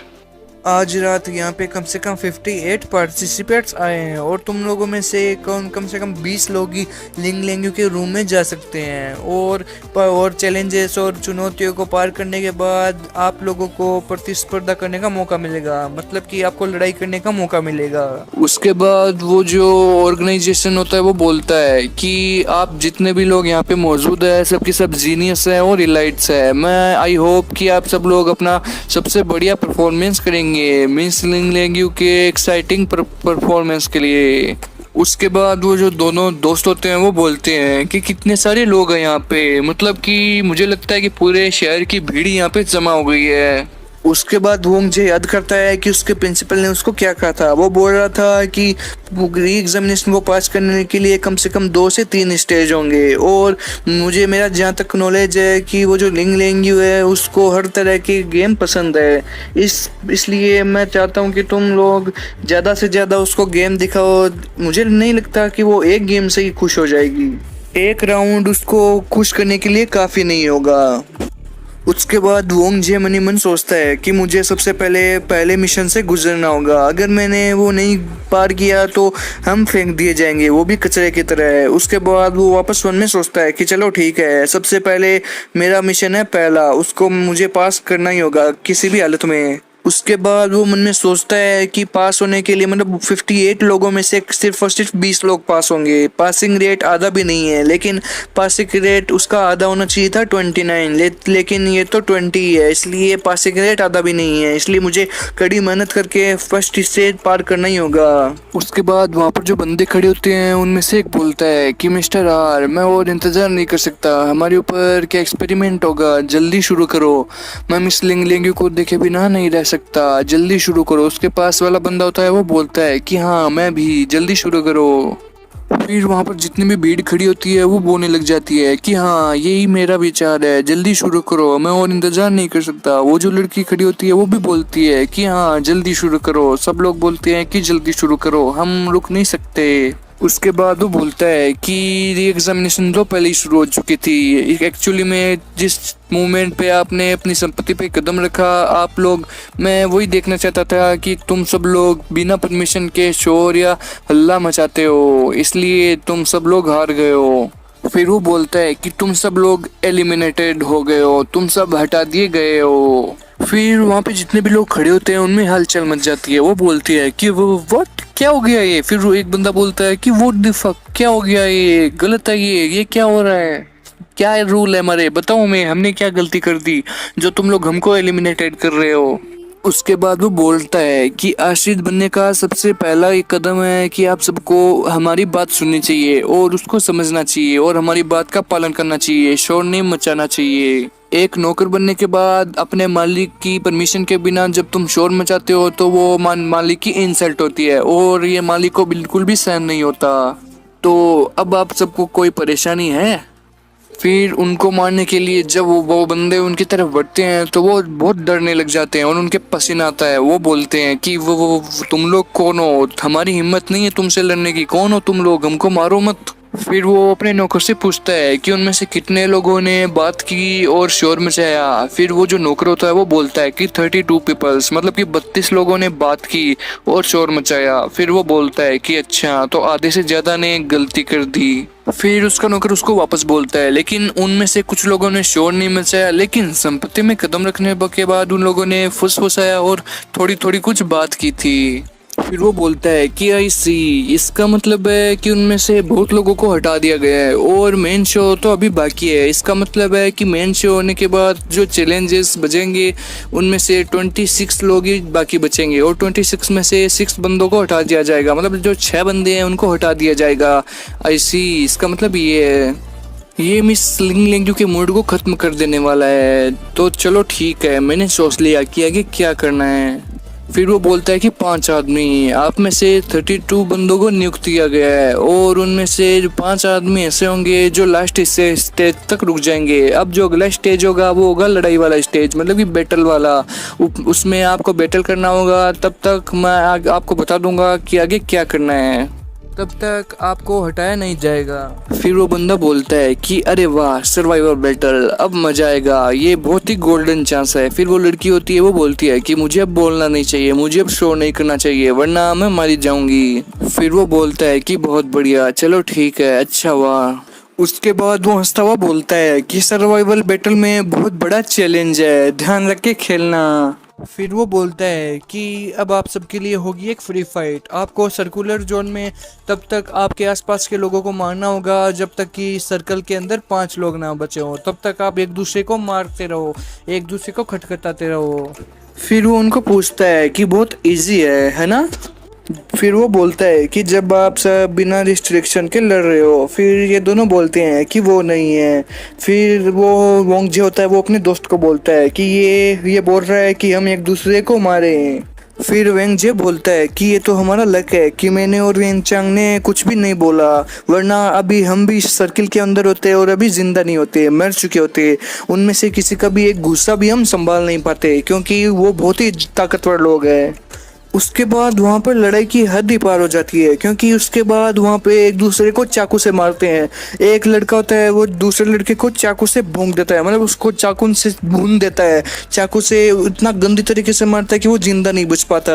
फिर उस चाकू को खून से भरे हुए देख के वो दोनों बहुत चौंक जाते हैं और बोलते हैं कि ये क्या सीन है, अभी तो यहाँ पे सिर्फ लड़ाई हो रही थी, अब तो एक दूसरे को चाकू भी मारने लग गए हैं, कितना भयंकर खून खराबा हो रहा है भाई साहब।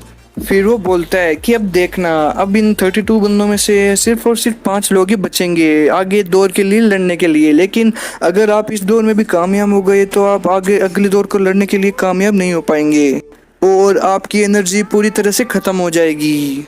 फिर जो बंदा उसको चाकू की मारता है वो बोलता है कि ये सबसे आसान और सरल तरीका है, इससे कोई भी जीत सकता है। फिर वो बंदा बोलता है कि अगर तुम लोग मरना नहीं चाहते तो मेरे पास मत आओ, मुझे उन 5 लोगों में से होना है जो कि मरने से पहले वहाँ पे बचेंगे और वो जो 5 बंदे होंगे वो अगले दौर के लिए जाएंगे, समझ गए। फिर वो बोलता है कि जो मेरे पास आएगा मैं उसको मार डालूंगा, इसलिए तुम सब लोग मेरे पास सोच समझ के आना, अगर कोई आने की कोशिश किया तो तुम लोगों का क्या हाल होगा वो देखने लायक होगा। फिर वो मुझे बोलता है कि फक, क्या ये बंदा पागल हो गया है बुरी तरह से, ये अपने साथ चाकू कैसे लेके जा सकता है, वो ये मर्डरर है, इतना मतलब हद ही पार हो गई है गाइस ये तो। फिर वहाँ पर एक लड़की गन लेके आ जाती है, यहाँ पे तो पूरी हद मतलब कि हद पार ही हो जाती है। वो बोलती है कि हाँ ऑफ कोर्स, तुम इतना अहंकारी मत बनो। फिर उसके साथ पास वाला जो लड़का वो जो लड़की होती है वो बोलती है कि हे, वो हंसने लग जाती है और बोलती है कि तुम ऐसा मत समझो कि वही बंदा जीतेगा तो जो अपने साथ हथियार ले आया है, क्योंकि मेरे पास जो हथियार है वो भी नेक्स्ट लेवल के है, तुम जानते नहीं हो कि मैं भी कितनी माइंड ब्लोइंग लड़की हूँ।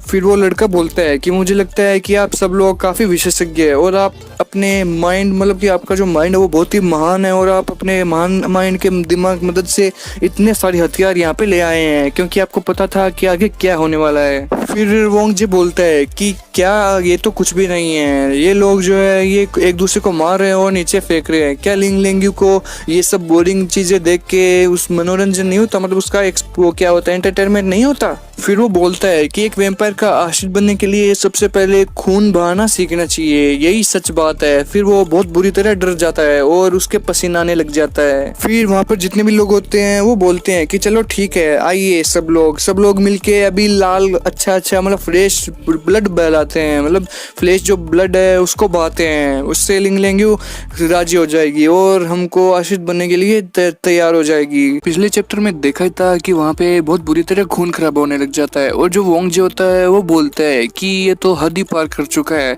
और आज गाइज उससे आगे हम दिखाएंगे कि फिर आज गाइज बहुत भयंकर खून खराबा हो रहा है और उससे आगे बहुत ही गलत सीन होने वाला है, देखिए आगे क्या होता है। उसके बाद वो जो गन वाली लड़की होती है वो बोलती है कि अब हमारे पास 5 विनर्स है और हम इस सर्वाइवल बैटल में जीत चुके हैं बहुत पूरी तरह से और अब हमें कुछ चाहिए भी नहीं, चलो सब लोग चेक कर लो कोई बचा तो नहीं है ना, वरना सबको मार देते हैं और हम 5 लोग ही बचेंगे जो लिंग लेंगवान से मिलेंगे। पहले तो गई चाकू तक की बात सीमित थी लेकिन अब तो यहाँ पे गन्स भी आ चुकी है, पता नहीं आगे क्या क्या आने वाला है, चलिए देखते हैं। उसके बाद जब वो जारी होती है तो उसको वो लगता है कि पीछे कोई वो जो बंदा है वो जिंदा बच गया, वो पूरी तरह से मरा नहीं है। फिर वो बोलती है कि इसको तो मारना पड़ेगा, इसका तो बचाना पड़ेगा। फिर वो अपनी गन उठाती है और उसके सर पे चला देती है। उसके बाद वो बिना सोचे समझे बिना उसके सिर पे गोली चला देती है और उसको इतना गुस्सा आता है कि वो गोली चलाती रहती है और जो खून है वो इधर उधर बिखर जाता है। उसके बाद वो बोलती है कि चलो अच्छा है, अब लिंग लेंग्यू से मिलने के लिए कोई जिंदा नहीं बचा है, अब हम 5 लोग हैं जो उससे मिल सकते हैं, अब अगले दौर के लिए हम रेडी हैं। फिर वो बोलता है कि बहुत बढ़िया, वेरी गुड मिस लिंग लेंग्यू, तुम्हारी परफॉर्मेंस से बहुत ही सेटिस्फाइड हो चुकी है, अब आप अपने ग्रुप में वापस लौट जाओ, अब आपका जो मेन ग्रुप है आप उस ग्रुप में वापस लौट जाओ। फिर वो सब बोलते हैं कि बहुत बढ़िया, ग्रेट, हम जीत चुके हैं, हमसे कोई जीत नहीं सकता। उसके बाद जो बंदा उनको चाकू से मारता है और वो जे होता है और वोंग चांग होता है वो दोनों उसको देखने लग जाते हैं और सोचते हैं कि ये लोग कितने पागल हो चुके हैं मिस लिंग लेंग्यू के लिए, और वो सोचते हैं कि अब इनको ठिकाना कैसे लगाया जाए। उसके बाद वोंग जे उस पागल की तरफ देख के बोलता है कि पागल, ये लोग बिल्कुल पागल हो चुके हैं मिस लिंग लेंग्यू के लिए, ये इस तरह खून खराबा कर रहे हैं, इनको शर्म भी नहीं आती है, एक इतने बुरी तरह खून खराबा कर रहे हैं कि क्या बताऊं, ये इतने मतलब कि मेरी लाइफ में मैंने इतने पागल लोग कभी नहीं देखे, वो ऐसे बोलता है। और वेन चांग होता है वो भी उसका सपोर्ट करता है और बोलता है कि हाँ ये लोग बिल्कुल पागल हो चुके हैं मिस लिंग लेंग्यू के पीछे। उसके बाद वो जो बंदा उनको चाकू से मारता है वो बोलता है कि तू मेरे को देखता क्या है बे। उसके बाद मेंग चांग बोलता है कि क्या मैंने तो नहीं देखा आपकी तरफ। फिर उसको शक हो जाता है कि उसने मुझे पागल कहा। फिर आगे देखिए क्या होता है। उसके बाद वो बंदा उन दोनों को बोलता है कि तुम दोनों बहुत ही साफ सुथरे दिखते हो, I mean, तुम दोनों को स्टूडेंट होना चाहिए, मुझे लग रहा है कि तुम दोनों स्टूडेंट हो। उसके बाद वो बोलता है कि हे मैं तुम सबको सबक सिखाने जा रहा हूँ और ये बताऊंगा कि ये सोसाइटी है ये कितनी क्रूर होती है, मतलब कि ये कितनी क्रूरल होती है। आज मैं तुम दोनों को बताने वाला हूँ। फिर वो उनको बोलता है मारने से पहले कि तुम श्योर हो जाओ कि तुमको रोना है या नहीं रोना। फिर उसका साथी बोलता है कि हाँ ये सही कर रहा है, तुम लोग सोच लो। हे वो हंसने लग जाता है। उसके बाद वेन चांग बोलता है कि ओ नो उन्होंने अमेरिका पर अपनी नजर बना ली है, अब हम कोई भी नहीं बच सकते। फिर वो बहुत बुरी तरह रोने लग जाता है जैसे कि वो वहाँ पर कोई बहुत ही बड़ा बॉम्ब ब्लास्ट हो गया हो। उसके बाद वोंग जे उसको बोलता है कि तुम डरो मत, मैं तुम्हारे साथ हूँ और हमें वापस घर भी जाना है, इसलिए तुम डरो मत और रो मत, तुम चुपचाप खड़े रहो, मैं संभाल लूंगा। फिर वो बोलता है कि शांत रहो, अगले एक में हमें अपना उद्देश्य खोना है, तभी हम घर पे जा सकते हैं, इसलिए तुम समझ जाओ। हमने वैसे भी पहला राउंड पास कर लिया, इसलिए हमको टेंशन करने की जरूरत नहीं है, अगले में हमको हमारा उद्देश्य ही खोना है, फिर हम घर पे जा सकते हैं, इसलिए तुम देख लो कि तुम्हें क्या करना है। फिर वो वेन चांग होता है वो वेन झा को बोलता है कि हाँ तुम सही कह रहे हो, मैं समझ गया, हमको हमारे उद्देश्य ही हारना है, इसलिए हम घर पे जाएंगे। चलो ठीक है मैं रेडी हूँ। उसके बाद वो बंदा बोलता है कि अब हमारे पास 31 बंदे ही बचे हैं। फिर वो बोलता है कि पहला तौर मतलब कि जो फर्स्ट राउंड है वो अधिकाधिक तौर पर पूरा हो चुका, मतलब अधिकाधिक तौर पर वो शुरू हो चुका है। उसके बोलने का मतलब है कि जो पहला राउंड है वो शुरू हो चुका है, मतलब कि पहला राउंड है वो खत्म नहीं हुआ है, अभी शुरू हुआ है। फिर वो दोनों उन दोनों का क्या इंप्रेशन रहता है वो देखिए। फिर जैसे ही वो बोलता है कि फर्स्ट राउंड शुरू हो चुका है, फिर वो दोनों बोलते हैं कि क्या फर्स्ट राउंड अभी तक खत्म नहीं हुआ है? हमने सोचा था कि फर्स्ट राउंड हमने पार कर लिया है, लेकिन अभी तो फर्स्ट राउंड यहाँ पे शुरू हुआ है। फिर वो बोलता है कि ओ ठीक है, इसका मतलब है कि वो भी दोबारा एग्जामिनेशन के रूप में नहीं गिना गया था। ये सिर्फ उन लोगों के लिए सर्वाइवल बैटल थी जो सिर्फ पहली बार में ही हार गए थे, मतलब कि विफल हो गए थे। उनमें से कई लोग लाइफ सेफ्टी बैटल में हारे गए, मतलब कि जीवन रक्षा युद्ध में मारे गए।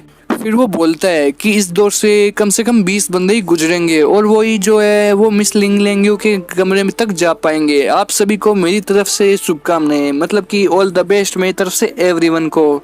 फिर वो सबको बताए भी नहीं जमीन पे अपना जोरदार पैर मारता है जिससे वहाँ पे दरार आ जाती है, मतलब कि वहाँ पे जो जमीन है वो फट जाती है और ऐसा लगता है कि कोई ना कोई उसमें गिरने वाला है। फिर वो सब स्टूडेंट को बोलता है कि ये जो है ये री एग्जामिनेशन के लिए एक चुनौती है, मतलब कि तुम्हारे लिए चैलेंज है, इसको पार करना है, फिर तुम लिंग लेंग्यू के कमरे में जा सकते हो, ऐसे तुम लोग नहीं जा सकते। उसके बाद वो जमीन एकदम फट जाती है और उसमें से बहुत ही जबरदस्त मतलब कि वैम्पायर शार्क आ जाती है, मतलब कि वो बोलता है कि यहाँ पे जो मछलियां हैं उनकी फिशिंग करनी होगी और वो जो मछलियां हैं वो बहुत ही बड़ी बड़ी जाइंट मछलियां होती है। उसके बाद वहाँ पे 3-4 बहुत बड़ी बड़ी जाइंट मछलियां आ जाती है, उनकी वहाँ पे फिशिंग करनी पड़ती है। उसके बाद वो बोलता है कि क्या आप श्योर है इनके लिए हमें फिशिंग करनी है? फिर वो बच्चे बहुत ही डर जाते हैं और बोलते हैं कि क्या आप श्योर है कि हमें इनके लिए फिशिंग कर रही है और फिश इनको खिला रही है, क्या आप श्योर है पूरी तरीके से? फिर वो उन बच्चों को बोलता है कि हे ये शिकारी और शिकार दोनों के लिए खतरनाक है और तुम लोग इसका सोच के ही शिकार करना, क्योंकि इनकी फिशिंग करना तुम्हारे बस की बात नहीं। फिर वो उनको फिशिंग रोड देता है और बोलता है कि ये जो फिशिंग रोड है ये बहुत ही खतरनाक तरीके से बनी हुई है, ये जिस धातु से बनी हुई है वो धातु वो हिमालय के पहाड़ियों से मिली हुई है और ये फिशिंग रोड है वो बहुत ही जबरदस्त है और इस फिशिंग रोड से तुम जाइंट फिशिंग को भी पकड़ सकते हो। फिर वो बोलता है कि अब ये सवाल ये है कि तुम चारे के रूप में क्या लोगे, तुमको चारे के रूप में अपना खून इसके अंदर डालना है और जो खून होगा वो तुम चारे के रूप में काम लोगे, तब तुम फिशिंग कर पाओगे। फिर वो बोलता है कि ये जो फिश है ये है टॉप टियर गैस्ट्रोनोमिस्ट, इस फिश को सबसे टेस्टी खून चाहिए होता है, जो टेस्टी खून होता है वो उस टेस्टी खून को लेने के लिए उस वो जो फिश रोड होता है उसके अंदर आएगी और तुम इसका फिशिंग कर पाओगे, इसलिए तुम में से सबसे अच्छा खून किसका है वो इस फिश को पकड़ सकता है। उसके बाद वो बोलता है कि जिन लोगों के हुक पे मछलियां नहीं काटेगी उनको तुरंत हटा दिया जाएगा और उन्हें तुरंत मार दिया जाएगा। हालांकि अगर आपके हुक पर कोई मछली है तो अगर आप उसको रील नहीं कर सकते, उस मछली को आप बिल्कुल भी रील नहीं कर सकते, ये मैं पहले बता दिया हूँ आपको। फिर वो बोलता है कि तब तुम उसका खाना बन जाओगे। फिर ये सब बात सुन के उन दोनों को बहुत ही टेंशन हो जाती है और वो बोलते हैं कि नहीं, आज तो हम नहीं बचेंगे, अब हमको लगता है कि हम मरेंगे और इन मछलियों के हाथों ही मरेंगे। रह जाता है वो चांदनी रात, मतलब कि उस रात में उन लोगों को टास्क दिया जाता है कि तुम लोग वो जो जायंट लावा फिश है उसको पकड़ो, और उनको बोला जाता है कि तुम इसको पकड़ने के लिए चारे के रूप में अपना खून डालना पड़ेगा, और अगर लावा फिश को खून पसंद आएगा तो वो उस अपने हुक में अपना मुंह फंसा लेगी और आप उसको पकड़ पाओगे, और जो बंदा इसको नहीं पकड़ पाया उसको तुरंत हटा दिया जाएगा। उसके बाद वो बंदा बोलता है कि ये प्रतियोगिता, मतलब कि जो कंपटीशन है वो शुरू हो चुका है, अब आप सब लोग तैयार हो जाइए। उसके बाद वोंग जो होता है वो वेंगचा को बोलता है कि अब हमें रील करना है। उसके बाद वेंगचा होता है वो वोंग जे को बोलता है कि ये तो कोई लावा फिश थोड़ी है, ये तो इतने बड़े बड़े मॉन्स्टर्स है। उसके बाद वो फिश रोड को अपने हाथ में उठाता है, और वो जो फिश रोड होती है वो बहुत ही भारी होती है। उसके बाद वो बोलता है कि ये फिश रोड है वो बहुत ही भारी है। उसके बाद वो बंदा बोलता है कि ये जो फिशिंग रोड है ये बहुत ही भारी है, मुझे लगता है ये भी 50 किलो की है। उसके बाद वो बोलता है कि जो मॉन्स्टर फिश है इन दोनों को मिला के इसका वजन कम से कम 100-150 किलो हो जाएगा, मतलब कि इसका जो वेट है वो 100 kg हो जाएगा। उसके बाद वो दूसरे बंदे को फिश रोड से उस मॉन्स्टर फिश को उठाने की कोशिश करता है। वो देखता है कि क्या ये उठा पाता है कि नहीं उठा पाता, लेकिन वो देखता है कि उसका वजन तो 150 किलो भी हो जाता है, मतलब कि 150 kg हो जाता है, और वो उठा नहीं पाता। उसको बहुत भयंकर पसीना आने लग जाता है। उसके बाद उस बंदे को बहुत भयंकर गुस्सा आ जाता है और वो उसको फाड़ के रख देता है, और वो उसको इतना बुरी तरह उठाता है कि वो जो फिश होती है मॉन्स्टर फिश वो जमीन पे आके गिर जाती है और वो तड़पने लग जाती है, और वो जो बंदा होता है वो बहुत ही खतरनाक शक्ति से उसको फाड़ कर रख देता है। फिर वोंग जे उसको देख के बोलता है वाओ ग्रेट पावर, उसकी शक्ति बहुत ही ज्यादा पावर की है, मतलब कि वो बहुत ही ज्यादा खतरनाक बंदा है। फिर वो जो लड़की होती है उसकी पार्टनर होती है वो हंसने लग जाती है, और फिर वो वोंग जे को क्या बोलती है देखिए। फिर वो उसको बोलती है कि वो ड्रग्स लेता है उसके लिए उसके अंदर इतनी पावर है, और वो बहुत ही दयालु आदमी है, मतलब कि वो बहुत काइंड है। उसके बाद वोंग जे बोलता है क्या वो ड्रग्स पर है। उसके बाद वो बोलती है कि अरे क्या तुम नहीं जानते हो, अरे कितने प्यारे हो तुम कितने अनुभवी हो, मतलब कि तुम जानते नहीं हो, तुम बहुत सुधरे हुए लड़के लगते हो। फिर वो लड़की वोंग जे को समझाती हुई बोलती है कि देखो उसके जो मसल्स है वो फूल रहे हैं, उसकी आंखों में खून आ रहा है, उसका जो ब्रेन है वो हाइपर एक्टिवेटेड हो चुका है, और ये सब लक्षण है ये है उसी के, मतलब कि उस ड्रग यूज के लक्षण होते हैं, ये जो ड्रग्स यूज करता है उसी के ये लक्षण होते हैं। उसके बाद वो वोंग जे को बोलती है कि वेम्पायर ब्लड से बना स्टिमुलेंट जो ड्रिंक होता है उससे ह्यूमन बॉडी की मिनिमम टाइम में बहुत ज्यादा क्षमता बढ़ जाती है। उसके बाद ये ड्रिंक पीने के बाद उसमें जो पावर आती है वो बहुत ही नेक्स्ट लेवल की होती है, और वो जो बंदा है वो बहुत ही सेक्रीफाइस करने लग जाता है। उसके बाद वो वोंग जे और वेन चांग को बोलती है कि चूंकि वो आश्रित बनना चाहता है इसलिए ये सब उसके करने लायक है, वो ये समझता है कि ये जो कार्य ये सब मेरे करने लायक है। उसके बाद वो उनको बोलती है, हंसती हुई बोलती है कि अब मेरे लिए बहुत ज्यादा मेहनत करने वाला काम आ गया है, अब मैं चलती हूँ, ऑल द बेस्ट बॉयज। उसके बाद वो दोनों उसको देखने लग जाते हैं और कुछ बोलते नहीं और उसकी बातें सुनने लगते हैं। उसके बाद वो बंदा होता है वो बोलता है कि यहाँ पे मेन डोर से गुजरने वाले जो बंदे हैं उनकी संख्या इतनी है। वहाँ पे कुछ लोग होते हैं बोलते हैं कि आई गोट 1 फिश, आई पास्ड, मैं पास हो चुका हूँ, मुझे एक मछली मिल चुकी है। वहाँ पे कुछ बंदे होते हैं वो बोलते हैं कि मुझे तो मछली मिली भी नहीं है, और कुछ बंदे होते हैं वो ऐसे होते हैं जिनको मछली खा चुकी होती है। उसके बाद वेनचांग वोंग जे को बोलता है कि जे, फिर वो जो वोंग जे होता है वो वेनचांग को बोलता है कि हमें कोशिश करनी है और मछली पकड़ के ही रहनी है। उसके बाद उनका जो ओनर होता है वो बोलता है कि अपना खून इस कंटेनर में डाल दो तभी फिश आपके पास आएगी, ऐसे नहीं आने वाली। उसके बाद वो उसको बोलता है कि खून डालने के बाद मछली के चारे का इंतजार करो, मछली जब आपका ये जो हुक है वो अपने अंदर डालेगी तब आप उसको खींच पाओगे, और इस फिश रोड है इसका वजन कम से कम 150 किलो होने वाला है। उसके बाद वो बोलता है कि मुझे एक ऐसी मछली चाहिए जो मेरे खून की तरफ अट्रैक्ट हो, मतलब मेरे खून की तरफ आश्रित हो, मतलब मेरे जो खून है उसकी तरफ आकर्षित हो, तभी मैं उसको पकड़ पाऊंगा। इसे पकड़ पाना बहुत ही हार्ड होगा। उसके बाद जब वो अपना हुक उसमें डाल देता है तो वहाँ पे एक बवंडर बनना चालू हो जाता है। उसके बाद आगे बहुत ही गलत सीन हो जाता है। उसके बाद वो बवंडर धीरे धीरे बहुत ही बिजली वाले झटके में बदल जाता है और वहाँ पे बहुत बहुत बुरा वाला बवंडर आ जाता है। उसके बाद वहाँ पे बहुत बुरा वाला बॉम्ब ब्लास्ट होता है और वहाँ पे एक मछली उसके अंदर चली जाती है। उसके आगे देखिए क्या होता है। उसके बाद वहाँ पर सब कुछ नॉर्मल हो जाता है क्योंकि उसका जो खून होता है वो बहुत ही यूनिक खून होता है और उसके कारण वहाँ पर ये सब घटनाएं होती रहती है। उसके कुछ टाइम बाद वहाँ पे धीरे धीरे सरसराहट की आवाज आने लग जाती है और फिर उसके आगे जो होता है वो बहुत ही देखने लायक सीन होता है। उसके बाद वो देखता है कि ये सरसराहट की आवाज कहाँ से आ रही है, ये क्या हो रहा है। मुझे लगता है कि मुझे अब चौकन्ना हो जाना चाहिए। उसके बाद जो फिश रोड होता है उसकी तरफ जो मछली होती है उसमें फंस जाती है और उसको खींचने लग जाती है। उसके बाद मॉन्स्टर फिश है उसके फिश रोड को बहुत बुरी तरह खींचने लग जाती है। उसके बाद वोंगजे बोलता है कि अरे अरे वोंगचेंग मुझे भी पकड़ो, मैं नीचे गिरने वाला हूँ। उसके बाद वो फिश उसको खींच के नीचे गिरा देती है और फिर वो वोंगचेंग उसको जल्दी से पकड़ लेता है। उसको बोलता है बी केयरफुल, तुम ध्यान से उसको खींचो, और वो बहुत बुरी तरह कस के उसको पकड़ लेता है और उसको खींचने की चेष्टा करता है। उसके बाद वेनजे को बोलता है कि जी, उसके बाद वोंगजे बोलता है उसको कि नहीं उसको जाने मत देना, आज हमें कोई भी हालत में उसको पकड़ना है, अगर हम उसको पकड़ पाएंगे तभी तो हम घर जा पाएंगे, इसलिए तुम उसको कस के पकड़ लो। उसके बाद वो अपने शरीर का मतलब कि अपनी बॉडी का पूरा दम लगा के बोलता है कि उसको कस के पकड़ लो, आज हमको कोई भी हालत में उस जायंट मॉन्स्टर फिश को पकड़ के रहना है। उसके बाद उसका पैर फिसलने लगता है। फिर वो बोलता है कि नहीं मैं कर सकता हूँ, आज मैं उसको जाने नहीं दूंगा, आई कैन डू इट, मैं इसको कर सकता हूँ। उसके बाद वो बोलता है कि कोई बात नहीं, फिर उसको को कस के खींचता है। उसके बाद वो उसको फिश दिखाई दे जाती है। फिर वो उसको बहुत बुरी तरह खींचने लग जाता है। वोंगजे और वोंगचांग वो दोनों बहुत बुरी तरह अपना पूरा दम लगा के उसको खींचने लग जाते हैं। उसके बाद उन दोनों को बहुत बुरा वाला पसीना आने लग जाता है और वो बोलते हैं कि हम कर सकते हैं। वो दोनों एक दूसरे को पकड़ के कस के पकड़ लेते हैं और उसको खींचते हैं। फिर वो फिश रोड को इतना बुरा खींचते हैं कि वो बोलते हैं कि आज इस फिश को हम ऊपर लेके आएंगे। फिर वो बोलते हैं कि हम इसे रील कर सकते हैं, आज हम अपना पूरा दम लगा देंगे लेकिन इस मछली को लिए बिना नहीं जाएंगे, इसको हम ऊपर आज खींच के ही रहेंगे चाहे कुछ भी हो जाए। फिर वो बोलता है कि हमने कर दिखाया, फाइनली हम इस फिश को जमीन पर ले आए।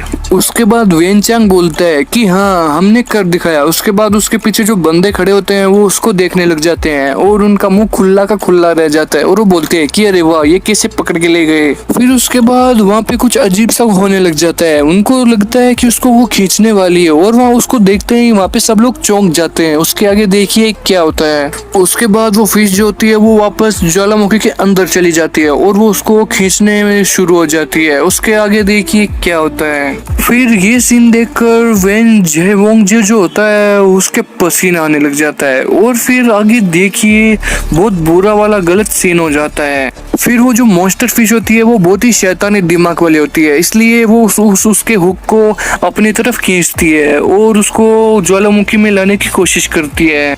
उसके बाद वोंगजे के हाथ से वो जो फिश रोड होती है वो छूटने लग जाती है और फिर बोलता है कि ओ नो, ये मछली तुमको ज्वालामुखी के अंदर खींच रही है, अगर हम गिर गए तो हमारा बहुत ही बुरा हाल होने वाला है। तो फिर गाइस कैसे आप सब लोग, आप सबका स्वागत है हमारे चैनल ज़ेनो ओटाकू 3.0 में। सो गाइस आज हम बात करने वाले हैं बिटन टूरिज्म के चैप्टर नंबर 9 की। तो एपिसोड के शुरुआत में हमको दिखाया जाता है वो जो बंदा होता है वोंगजे, वो उस जायंट फिश को खींचता है और वो इतनी भारी होती है कि क्या बताऊं। वो दोनों मिलकर खींचते हैं और वो पूरा दम लगा देते हैं, फिर भी वो खींच नहीं पाते हैं। उसके बाद वेनचांग बोलता है कि हमको अपनी ज्यादा ताकत का यूज करना पड़ेगा, हम जितनी ताकत यूज करेंगे तभी वो मछलियां बाहर आ पाएंगी, नहीं तो ये जायंट मछली बिल्कुल भी बाहर नहीं आने वाली और ये हमको भी अपनी तरफ खींच लेगी। उसके बाद वोंगजे अपना पूरा फोर्स लगा देता है, अपनी पूरी ताकत लगा देता है और बोलता है कि आज इस जायंट फिश को निकालने होगा। वो देखो वो रही, मुझे दिख चुकी है, आज उसको मैं निकाल के रहूंगा चाहे आज कुछ भी हो जाए। उसके बाद यहाँ पे बहुत ही गलत सीन हो जाता है क्योंकि उसके हुक में एक फिश नहीं बल्कि वहाँ पे जितनी भी सारी की सारी फिश थी वो फंस चुकी थी, क्योंकि उसका जो ब्लड था वो बहुत ही प्योर था और बहुत ही टेस्टी ब्लड था, क्योंकि वो वैम्पायर थी। उसने उसका ब्लड टेस्ट किया था, फिर वो बोल रही थी कि हाँ तुम्हारा ब्लड बहुत ही टेस्टी है, इसलिए ये जितनी भी फिश है ये इसके हुक में जुड़ चुकी है और उसको निकालना बहुत ही मुश्किल हो गया है। उसके बाद वोंगजे अपना पूरा का पूरा दम लगा देता है, वो जो वेनचैंग होता है वो भी उसकी टांगे खींच रहा होता है और वो वोंगजे बोलता है कि आज तो चाहे कुछ भी हो जाए, चांद तारे एक दूसरे से भिड़ क्यों ना आ जाए, चाहे रात की दिन क्यों ना हो जाए, दिन की रात क्यों ना हो जाए, लेकिन आज इन फिश को तो मैं निकाल के रहूंगा। उसके बाद वो जो फिश रोड होती है उसमें से क्रैक की आवाज आने लग जाती है और उसके बाद वो बोलता है कि आज चाहे कुछ भी हो जाए, आज मैं झुकेगा नहीं साला, आज तो बस इन फिश को ही झुकना पड़ेगा, आज तो मैं इनको निकाल के रहूंगा। बहुत टाइम हो गया है मेरे को देखते हुए, कब से ये वैम्पायर मेरे को परेशान कर रहे थे, आज चाहे कुछ भी हो जाए। उसके बाद वो दोनों इतनी ताकत लगा देते हैं कि आज तक किसी बंदे ने लगाई नहीं होगी। और वो जो वोंगजे होता है वो आधे से ज्यादा तो नीचे गिरने वाला ही होता है और वो पूरा दम लगा के उन फिशेस को खींचता है और वो बोलता है कि आज कुछ भी हो जाए, मतलब मैं इन फिशेस को बाहर निकाल के इनको तेल में तल के पका के खा जाऊंगा, बहुत टाइम हो गया इनको, ये फिशेस कुछ ज्यादा ही कर रही है आज। उसके बाद उन दोनों की इतनी भयंकर पावर देखकर वो जो लड़की है वो सोचने लग जाती है, अरे बाप रे, मैंने इतने बंदों को देख लिया लेकिन इतनी पावर आज तक किसी ने नहीं लगाई होगी। उसके बाद वहाँ पे जो वो मछलियाँ होती है, वो जो जाइंट फिशेस होती है, मॉन्स्टर फिश होती है, वो बुरी तरीके से उसके हुक को पकड़ लेती है और उसकी वो जो एक मछली होती है उसको 3-3 मछलियाँ पकड़ी हुई होती है, वहाँ पे कुल 5-6 मछलियाँ होती है, वो उसको चिपक जाती है और उसके बाद उन सबको निकालना बहुत ही हार्ड हो जाता है। उसके बाद वोंगजे बोलता है कि नहीं मैं नीचे गिरने वाला हूँ, वेंगचांग मेरे को कस के पकड़ लो, बहुत देर हो गई है, आज तो इनको निकाल के रहेंगे। फिर वो अपना पूरा, मतलब क्या बोलूं मैं गाइस, वो अपना पूरा दम लगा के उसको निकालते हैं, फिर भी वो निकाल नहीं पाते हैं। उसके बाद वेंगचांग उसको क्या बोलता है वो देखिए। उसके बाद वेंगचांग उसको बोलता है कि नहीं, अब मैं ज्यादा देर तक उसको होल्ड करके नहीं रख सकता, मतलब कि ज्यादा देर में उसको पकड़ के नहीं रख सकता, तुम्हें जो भी करना है वो जल्दी करो, उनको जल्दी निकालो बाहर।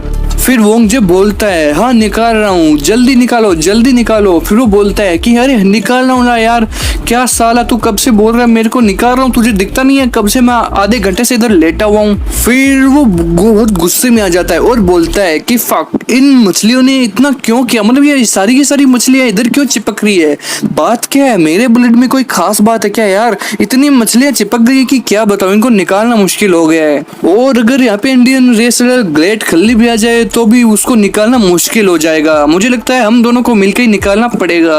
उसके बाद वोंगजे वेनचांग को बोलता है कि मेरे लिए इसको हुक पे लाना आसान बात नहीं थी, बहुत मुश्किल से ये हुक पे आई थी। फिर वोंगजे बोलता है कि अगर हम इसको पकड़ने के लिए अपनी लास्ट ताकत को, अपनी लास्ट फोर्स का उपयोग नहीं करते तब तक ये बाहर नहीं आएगी और तब तक हम इसको यूज में नहीं ले पाएंगे, मतलब ये इसको प्राप्त नहीं कर पाएंगे। अब हमको अपनी पूरी की पूरी लास्ट ताकत जितनी भी है उसको लगा के इसको बाहर निकालना पड़ेगा। उसके बाद वोंगजे बोलता है कि मेरे मसल्स फटने लग गए हैं और मुझे बहुत भयंकर वाला दर्द हो रहा है, मुझे लगता है आज मैं गया काम से।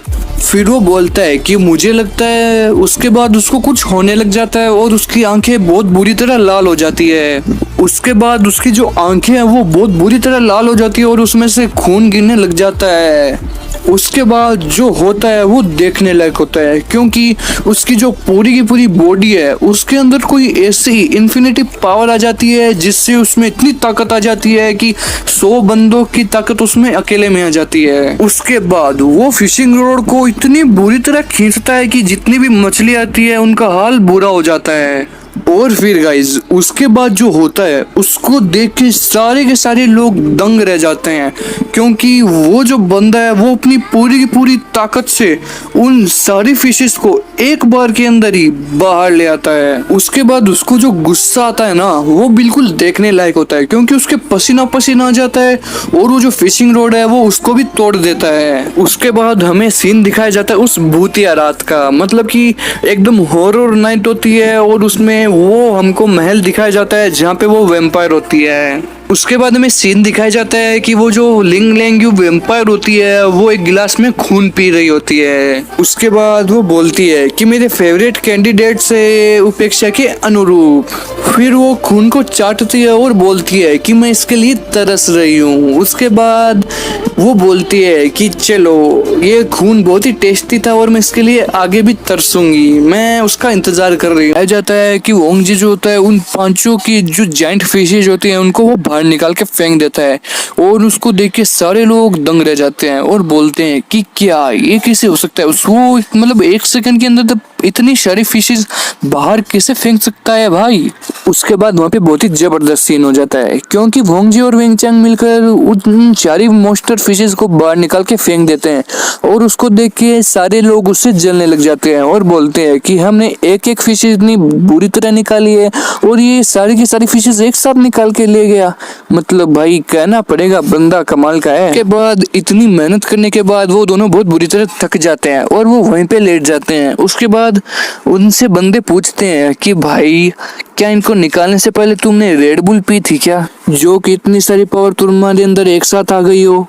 उसके बाद वो सारे बंदे देखते हैं कि वो जो सारे फिशेज है वो जमीन पर आ चुके हैं, फिर भी वो जिंदा है, वो अपना मुंह खोल रही है उनको खाने के लिए। लेकिन जो नॉर्मल फिशेज होती हैं वो जमीन से बाहर आते ही मर जाती है, पानी से बाहर आते ही वो मर जाती है, लेकिन ये अभी तक जिंदा है। मुझे लगता है ये थोड़े टाइम बाद मरेगी। उसके बाद एक बंदा उसको बोलता है कि तुम बहुत ही इम्प्रेसिव यंग मैन हो, तुमने उनमें से कई के साथ रील भी किया था।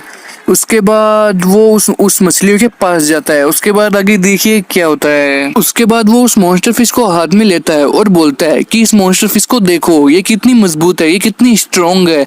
और फिर फोंगजे को लगता है कि वो उसको ले जाने वाला है। फिर वो उसको बोलता है कि इसको यहीं पे छोड़ दो और तुम बाढ़ में जाओ, गेट लॉस्ट, निकल जाओ यहाँ से। उसके बाद वो बंदा उसकी तरफ देखता है, फिर वोंगजे उसको बोलता है कि बाढ़ में जाओ, अगर तुम यहाँ से नहीं गए तो मैं तुम्हारा बहुत ही बुरा हाल कर दूंगा, गेट लॉस्ट, निकल जाओ। उससे पहले मुझे गुस्सा है कि तुम यहाँ से चले जाओ और अपनी पूरी गैंग को भी यहाँ से ले जाओ।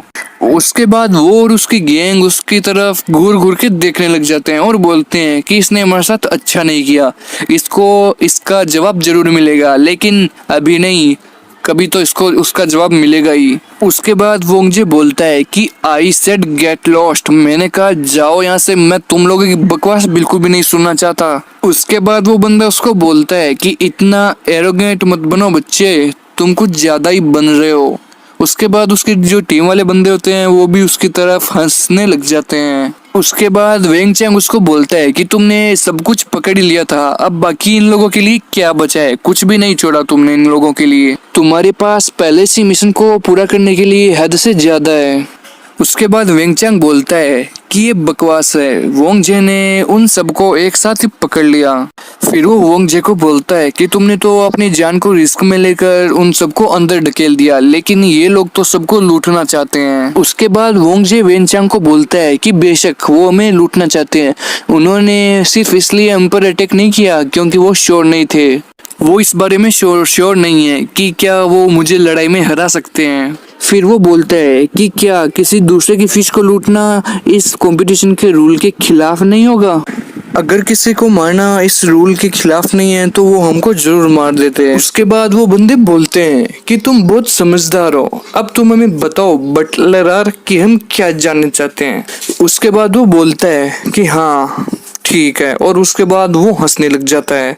उसके बाद वो क्या बोलता है देखिए। उसके बाद वो बटलर से पूछते हैं कि क्या हमें मारने और चोरी करने की इजाजत है। फिर बटलर उन बंदों को बोलता है कि मिस लिंग लेंग्यू एक ऐसी आदमी है जो कि शांति को बढ़ावा देती है। वो शांति चाहती है। फिर वो बोलता है कि तो बेशक आप इस कंपटीशन में ऐसा नहीं कर सकते, मतलब कि ऑफ कोर्स आप इस कंपटीशन में ऐसा बिल्कुल भी नहीं कर सकते हो। फिर वो बोलता है कि हालांकि प्राचीन काल से कहा गया है कि जो अच्छे लोग होते हैं, जो सज्जन लोग होते हैं, वो बहुत ही जीनियस और हम्बल होते हैं। फिर वोंगजे बटलर को बोलता है कि उन्हें डिस्ट्रीब्यूटर के रूप में सबको नहीं बांटना चाहिए। फिर वोंगजे बोलता है कि आप सभी दुश्मनी के निशाने पे होंगे।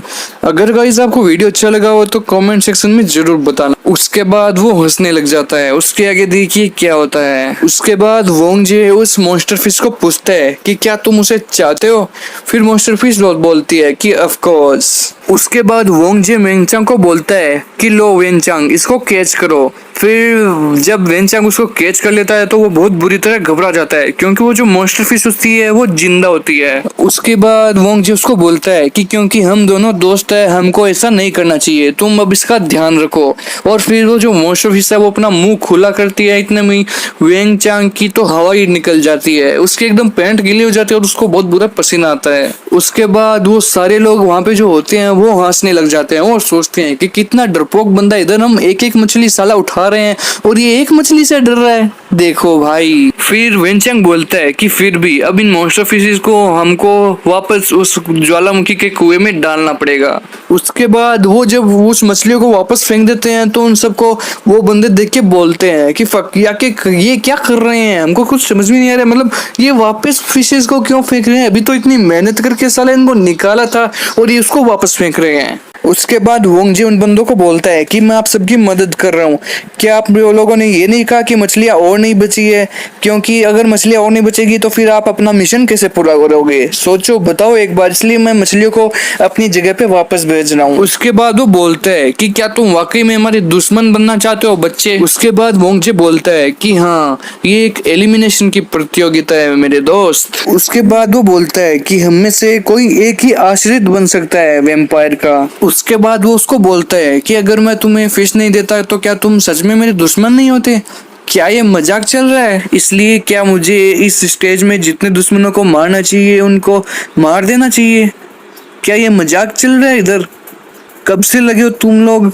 और रही बात मछली देने की, इससे अच्छा तो मैं मर जाऊं लेकिन तुमको मछली ना दूं। उसके बाद वो बंदा उसको बोलता है कि तुम बहुत अहंकारी हो, तुम बहुत एरोगेंट हो गए हो। फिर वोंगजे उसको बोलता है कि अगर मैं एरोगेंट हो गया हूं तो तुम मुझे क्या संभाल पाओगे, तुम मुझे बिल्कुल भी नहीं संभाल सकते। फिर वो बोलता है कि तुम जितना सोच सकते हो उससे ज्यादा मैं अहंकारी हूँ, एग्जाम्पल दिखाऊं। फिर वो उस मॉन्स्टर फिश को एक हाथ से ही ऊपर उठा लेता है और उसको देखकर सभी हैरान हो जाते हैं। उसके बाद देखिए वोंगजे क्या बोलता है।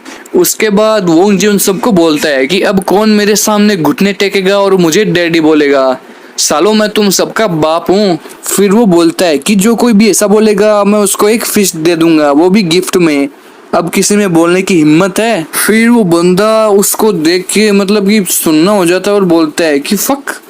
फिर वोंगजे बोलता है कि सोच लो, बहुत अच्छी डील दे रहा हूँ मैं, क्योंकि मैंने सभी मछलियों में डील की है। और अगर तुम लोग अपने लिए अगर मछली फिशिंग करते हो तो सोच लो, क्या पता मछली तुमको मिले या नहीं लगे, क्या पता अगर मिल भी गई तो तुम लोगों को निकालने में कितना टाइम लगेगा, अगर तुम लोगों का चारा भी उसने नहीं लिया तो पता नहीं मछली तुमको कैसे मिलेगी। उसके बाद आगे बहुत ही जबरदस्त सीन होता है, देखिए क्या होता है। अगर आप मेरे सामने घुटने टेक देते हैं तो मैं आपको अगले स्टेज में जाने का मौका दे सकता हूँ, अगर आप ऐसा नहीं करते तो आप इसी स्टेज तक ही रह जाओगे और आप बिल्कुल भी जीत नहीं पाओगे, आप हार जाओगे और आपको वापस घर पे जाना पड़ेगा। इसलिए सोच लो, मैं बहुत अच्छा ऑफर दे रहा हूँ। आई होप कि आप सब लोग इसको स्वीकार करोगे, मतलब कि आप सब लोग इसको एक्सेप्ट करोगे। उसके बाद वो सारे बंदे चौंक जाते हैं और बोलते हैं कि क्या तुम सच में दोगे। उसके बाद वो अपने घुटने टेक देते हैं। उसके बाद वो बंदे घुटने टेक देते हैं और उसको डैडी बोलते हैं कि डैड, अरे मेरे बाप, मुझे दे दे भाई, मैं तेरा चेला हूँ चेला। लेकिन ये सब बोलने में उन बंदों को शर्म बहुत आती है। उसके बाद वोंगजे उस बंदे को बोलता है कि वेरी गुड, ये लो अपनी मछली ले लो। और उसके बाद वो उसको बोलता है कि लो टेक दिस फिश। फिर वो उसकी तरफ मछली फेंक देता है। फिर वो बंदा उसको बोलता है कि तुम्हारा नाम वोंगजे है राइट। फिर वो बोलता है कि मैं डेफिनेटली तुमको बाद में मार डालूंगा। उसके बाद वो बोलता है कि आई डोंट केयर, मैं परवाह नहीं करता। फिर वो बोलता है कि कोई और मेरे लिए घुटने टेकना चाहता है तो आ जाओ, घुटने टेक दो। उसके बाद वो बोलता है कि अगर आप एक दूसरे के लिए आश्रित होना चाहते हो तो आप अगर एक दूसरे को मारना चाहते हो तो आप बिल्कुल भी ह्यूमन नहीं हो। मतलब आप तो ह्यूमन तो हो नहीं, आप जानवर हो, एक जानवर बन चुके हो और आप ह्यूमन कभी नहीं बन पाओगे अगर आप आश्रित बनने के लिए एक दूसरे को मारते हो तो। फिर वो बोलता है कि so just embrace your true self, तो आप अपने सच मतलब आप अपने अंदर के जो मानव है उसको गले लगाओ, आप अपने अंदर की सच्चाई को गले लगाओ और आप सुधर जाओ। ये जानवर बनना छोड़ दो, आप आश्रित बनने के लिए एक दूसरे को मारते हो, ये बहुत ही गलत बात है। सो गाइस, बिटन टू रीजन के चैप्टर नंबर जो 10 है वो यहीं पे खत्म होता है और अगला चैप्टर हम जल्दी आपके लिए लेके आएंगे। और गाइस, आपको चैप्टर कैसा लगा ये जरूर बताना कमेंट में, हम आपके कमेंट के लिए तरसते हैं। और वीडियो को लाइक करना, शेयर करना और चैनल को प्लीज गाइस सब्सक्राइब करो। 2K सब्सक्राइब गाइस कंप्लीट करा दो बहुत जल्दी। So guys, thank you for watching and waiting for next episode.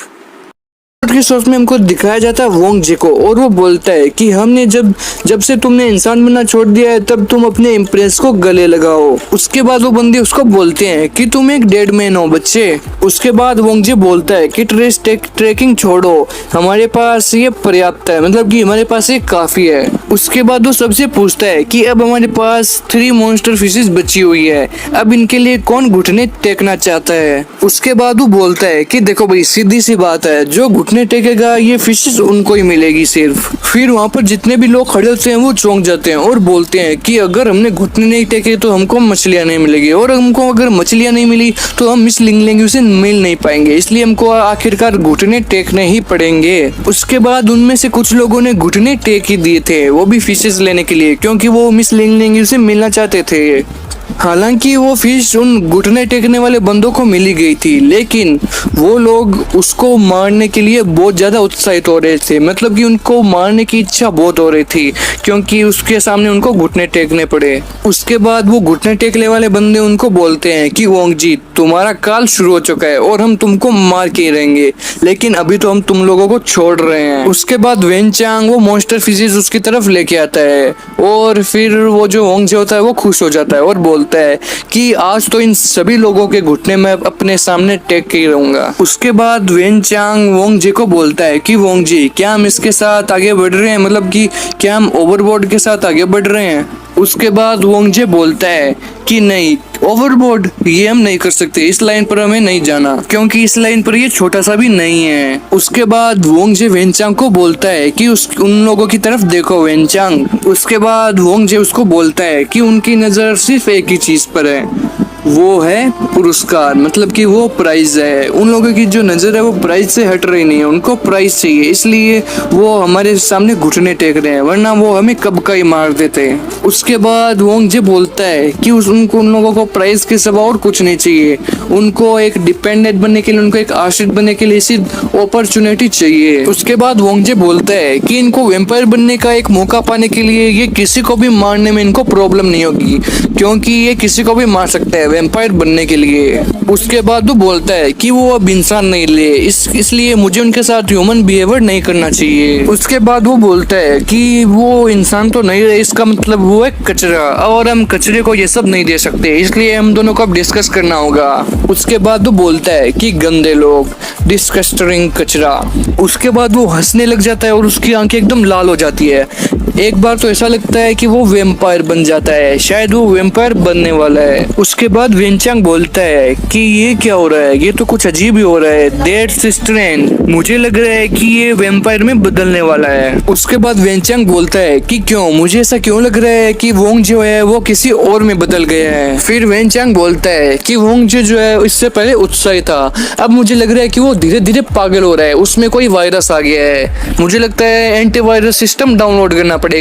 और ये बात भी पागल कर देने वाली थी कि वो इतने भारी वजन को, फिशेस को एक साथ कैसे बाहर निकाल सकता था, मतलब कि कुछ ना कुछ तो गड़बड़ है दया। फिर वो बोलता है कि वोंग जे को रियल में हुआ क्या था, उसके खून क्यों भरा है, उसका खून क्यों भरा है, अचानक क्या हो गया, उसको तो किसी ने काटा भी नहीं है फिर भी उसका इतना खून बह रहा है, ये खून है किस चीज का। उसके बाद वो बोलता है कि यहाँ से गर्म हवा आ रही है लेकिन ये खून इतना ठंडा क्यों है, और ये इसका जो ये मॉन्स्टर फिश का जो हार्ट है इसका ये पंप ऐसे कैसे हो रहा है, क्या बात है आज, क्या हो क्या रहा है इधर भाई। उसके बाद वो अपने पूरे शरीर में अपना खून भर रहता है, मतलब कि वो जो फिश होती है उसका अपने शरीर में खून भर लेता है और उसका जो हार्ट है वो निकाल देता है। उसके बाद वोंग जी की हालत पूरी खराब हो जाती है और वो बोलता है कि मुझे ऐसा लग रहा है कि मैं खुद को कांपता हुआ महसूस कर रहा हूँ और मैं खुद को कंट्रोल नहीं कर पा रहा। उसके बाद वोंग जी बोलता है कि वो मुझे आगे आकर मारने की हिम्मत नहीं कर सकते और वे मुझसे डरते हैं और वो मुझे मारने में कांपते हैं। वो कायरों के झुंड है, लेकिन गाइस इसके आगे जो होता है वो बहुत ही खतरनाक होता है क्योंकि वो वैम्पायर बन चुका होता है। फिर वो बोलता है कि ये बहुत ही शर्म की बात है कि यहाँ पे आज कोई भी खून नहीं बहाया गया। अगर गाइस ये मांगा आपको अच्छी लग रही हो तो कमेंट सेक्शन में जरूर बताना, मैं इसको और एक्सप्लेन करूंगा। उसके बाद वो एक मॉन्स्टर फिश के ऊपर खड़ा हो जाता है और उसके आगे जो होता है उसको देखकर सारे के सारे लोग जो हैं वो दंग रह जाते हैं क्योंकि उसके आगे बहुत ही जबरदस्त सीन होता है। वो वैम्पायर बन चुका होता है और वो मॉन्स्टर फिश को बुरी तरह मार देता है। उसके बाद वो मॉन्स्टर फिश को काट देता है और उसके अंदर अपना हाथ डाल देता है और उसको देख के सारे लोग दंग रह जाते हैं। उसके बाद मॉन्स्टर फिश को बहुत भयंकर दर्द होता है और वो वैम्पायर बन चुका होता है और वो उस मॉन्स्टर फिश का उसके हार्ट निकाल देता है और उसका हार्ट खा जाता है। उसके बाद वो कहीं ना कहीं से ढूंढ कर उसका हार्ट अपने हाथ में ले लेता है। उसके बाद सारे के सारे लोग उसको देखने लग जाते हैं और परेशान हो जाते हैं। उसके बाद वो जो बटलर होता है वो भी सोचने लग जाता है कि ये अचानक वैम्पायर कैसे बन गया, ये क्या हो रहा है आज। उसके बाद वो मॉन्स्टर फिश के हार्ट को खा जाता है और ऐसा लगता है कि जैसे WWE चैंपियनशिप में जो वो बुग्गी मैन होता है वो खाता है जहाँ केंचू है, वैसे ही ये एकदम खा गया था। उसके बाद वो सब लोग बोलते हैं कि वो देखो वो कैसे चबा रहा है, कैसे उसको काट रहा है, मतलब कि वो आज पूरी तरह पागल हो गया है। उसको देख के हमारा मन है वो एकदम खराब हो चुका है और हम यहाँ से जा रहे हैं। उसको देख के हमको तो उल्टी आ रही है। उसके बाद वो सारे बंदे बोलते हैं कि हमें कुछ करने की जरूरत ही नहीं है, वो तो ऐसे ही खुद खा के मर जाएगा। उसके बाद वो बंदा बोलता है कि अब आप टाइम श्योर कर लो क्योंकि टाइम अब जाता ही जा रहा है। अगर आपको मिस लिंग लिंग से मिलना है तो टाइम से पहले ही हमको इस दौर से गुजरना होगा। उसके बाद वो जो बटलर यार होता है वो बहुत बुरी तरह हंसने लग जाता है उन लोगों की बेवकूफ़ी पर। उसके आगे देखिए क्या होता है। उसके बाद वो बोलता है कि बेवकूफ़ों का टोला, क्या उन लोगों ने कुछ भी नोटिस नहीं किया? अभी इतना सारा कांड हो गया इधर और उन लोगों ने कुछ भी नोटिस किया? साले पता नहीं किधर किधर से आ जाते हैं। मुझे तो लगता है कि ये लोग पाकिस्तान से हैं और इनको इमरान खान ने भेजा होगा, तभी साले इतने बेवकूफ है। उसके बाद वोंग जे वो मछलियों को खाता हुआ बोलता है कि कितनी टेस्टी मछलियां हैं। साले को मतलब कि क्या बताऊंगा इस कैसे खा रहा है, देखो उल्टी आ रही है मेरे को तो इसको देख देख के ही। उसके बाद बटलर बोलता है कि जो परीक्षण है वो बहुत देर तक चलेगा, उसकी जो शारीरिक क्षमता है मतलब कि उसकी जो बॉडी पावर है वो धीरे धीरे खत्म हो जाएगी और मछली का मांस ही है जो वो खा सकते हैं और वो कुछ भी नहीं खा सकते, इसलिए वो अब उसके जाल में फंस चुका है। और ये जो मॉन्स्टर फिशेस है इनकी अंदर बहुत ही भयंकर मांस और खून होता है और इससे वो वैम्पायर्स लोग हैं उनकी शक्ति बढ़ जाती है, उनकी जो पावर है वो बहुत ही बढ़ जाती है। ये उनकी क्षमता से उत्तेजित करने का भी एक प्रभाव हो सकता है, मतलब कि ये इफेक्ट हो सकता है। उसके बाद वो बोलता है कि एक वैम्पायर की शक्ति बढ़ाने के लिए उसका खून काफी होता है। उसके बाद वो बोलता है कि वो ह्यूमन बचा नहीं है, ये बहुत ही लॉफेबल है, ये इंसानों के लिए बहुत ही बेकरार बात है कि ये सब लोग पागल हो चुके हैं। उसके बाद वोंग जे बोलते हैं कि ये बहुत ही डिलीशियस है, वेनचांग क्या तुम खाना चाहोगे? आ जाओ दोनों खाते हैं मिलके। फिर वेनचांग बोलता है कि क्या भाई तू पागल हो गया है क्या? फिर बटलर बोलता है कि तुम लोग सोचो कि क्या वो आदमी जानता था कि ये मछली खाई जा सकती है? उसके बाद वोंग जे बोलता है कि ये बहुत स्वादिष्ट है और वो उसका हार्ट वेनचांग के मुंह में डाल देता है जिससे वेनचांग को बहुत ही परेशानी होती है और वो रोने लग जाता है। उसके बाद बटलर बोलता है कि वोंग जी जो बंदा इससे करता है वो 100% आश्रित बनने वाला है और वो आश्रित बनने की कगार पे आ चुका है और वो कुछ ही देर में आश्रित बन भी जाएगा। उसके बाद एक बंदा बटलर को पूछता है कि मिस्टर हमें मछली मिल गई है और हमें अब आपसे कुछ पूछना है, क्या आप हमें बताने की कोशिश करेंगे? फिर वो बोलता है कि क्या हम मछली के साथ हम क्या चाहते हैं वो तो आपको पता ही होगा क्योंकि आप बटलर हैं। फिर बटलर बोलता है कि हाँ। फिर वो बंदा बोलता है कि धन्यवाद, चलो शुरू करते हैं। फिर वो उस मछली को काटने लग जाता है क्योंकि वो भी आश्रित बनना चाहता है, वो भी मिस लिंग लिंग से मिलना चाहता है, इसलिए वो भी मछली को काट के खा रहा है। फिर वो उसको चबाता है और खाता रहता है। उसके बाद बटलर बोलता है कि हाँ हे वो हंसने लग जाता है। उसके बाद वो बोलता है कि वो बहुत ही जल्दी आश्रित बनने वाला है, वो बहुत ही जल्दी इस मुकाम तक पहुंच जाएगा। फिर वो पूरी मछली को खा जाता है और हड्डियां छोड़ देता है। उसके बाद वहाँ पे बहुत ही कम मछलियाँ बचती है। उसके बाद वहाँ पे मछलियाँ बचती भी नहीं है, सारे लोग मछलियों को खा जाते हैं और खा खा के उनकी एपिसोड की शुरुआत में हमको दिखाया जाता है बटलर आर को, और वो बोलता है कि चलो अच्छा है, लास्ट में वैसा ही हुआ जो मैं चाहता था। आप में से 20 लोग जो है वो अगले स्टेज के लिए रेडी हो चुके हैं और जो बच्चे थे वो हार चुके हैं। और उसके बाद ये सब सुन के वहाँ पे जो भीड़ होती है वो कूदने लग जाती है, हंसने लग जाती है और बोलती है कि बहुत बढ़िया, हम बहुत खुश हैं, हमको अगले चरण में भेज दो, हमको अगले स्टेज में जाना है और पास करना है और हमको लिंग लैंग्यो से मिलना है। उसके बाद वेनचांग बोलता है कि उनमें से 11 बंदे एलिमिनेटेड हो गए थे। फिर वो बोलता है कि अनफॉर्चुनेटली उनमें से बहुत कम लोगों की मौत हुई थी, क्योंकि वो जो जब फिश को निकाल रहे थे तो या तो वो फिश के अंदर गिर गए या ये लोग जो है ये लड़ के मर गए थे। इस तरह बहुत कम लोग वहाँ से मरे थे। फिर वो बोलता है कि हमारा जो मिशन है वो सिर्फ यही है कि हमको सेकेंड राउंड में जाना है। फिर वो बोलता है कि जब सेकेंड राउंड शुरू होगा तो हम अपने उद्देश्य से हार सकते हैं। फिर वेनचांग वोंगजे को बोलता है कि हम सेफली वापस कर सकते हैं और मैं तुमको बहुत बहुत थैंक यू बोल रहा हूँ, क्योंकि हमने फर्स्ट राउंड क्लियर कर लिया और मुझे सेकेंड राउंड क्लियर करके तुरंत घर जाना है, मैं यहाँ पे और नहीं रुक सकता। उसके बाद वेनचांग बोलता है कि वोंगजे क्या तुम सुन रहे हो मेरी बात? हेलो वोंगजी, क्या हो गया वोंगजी?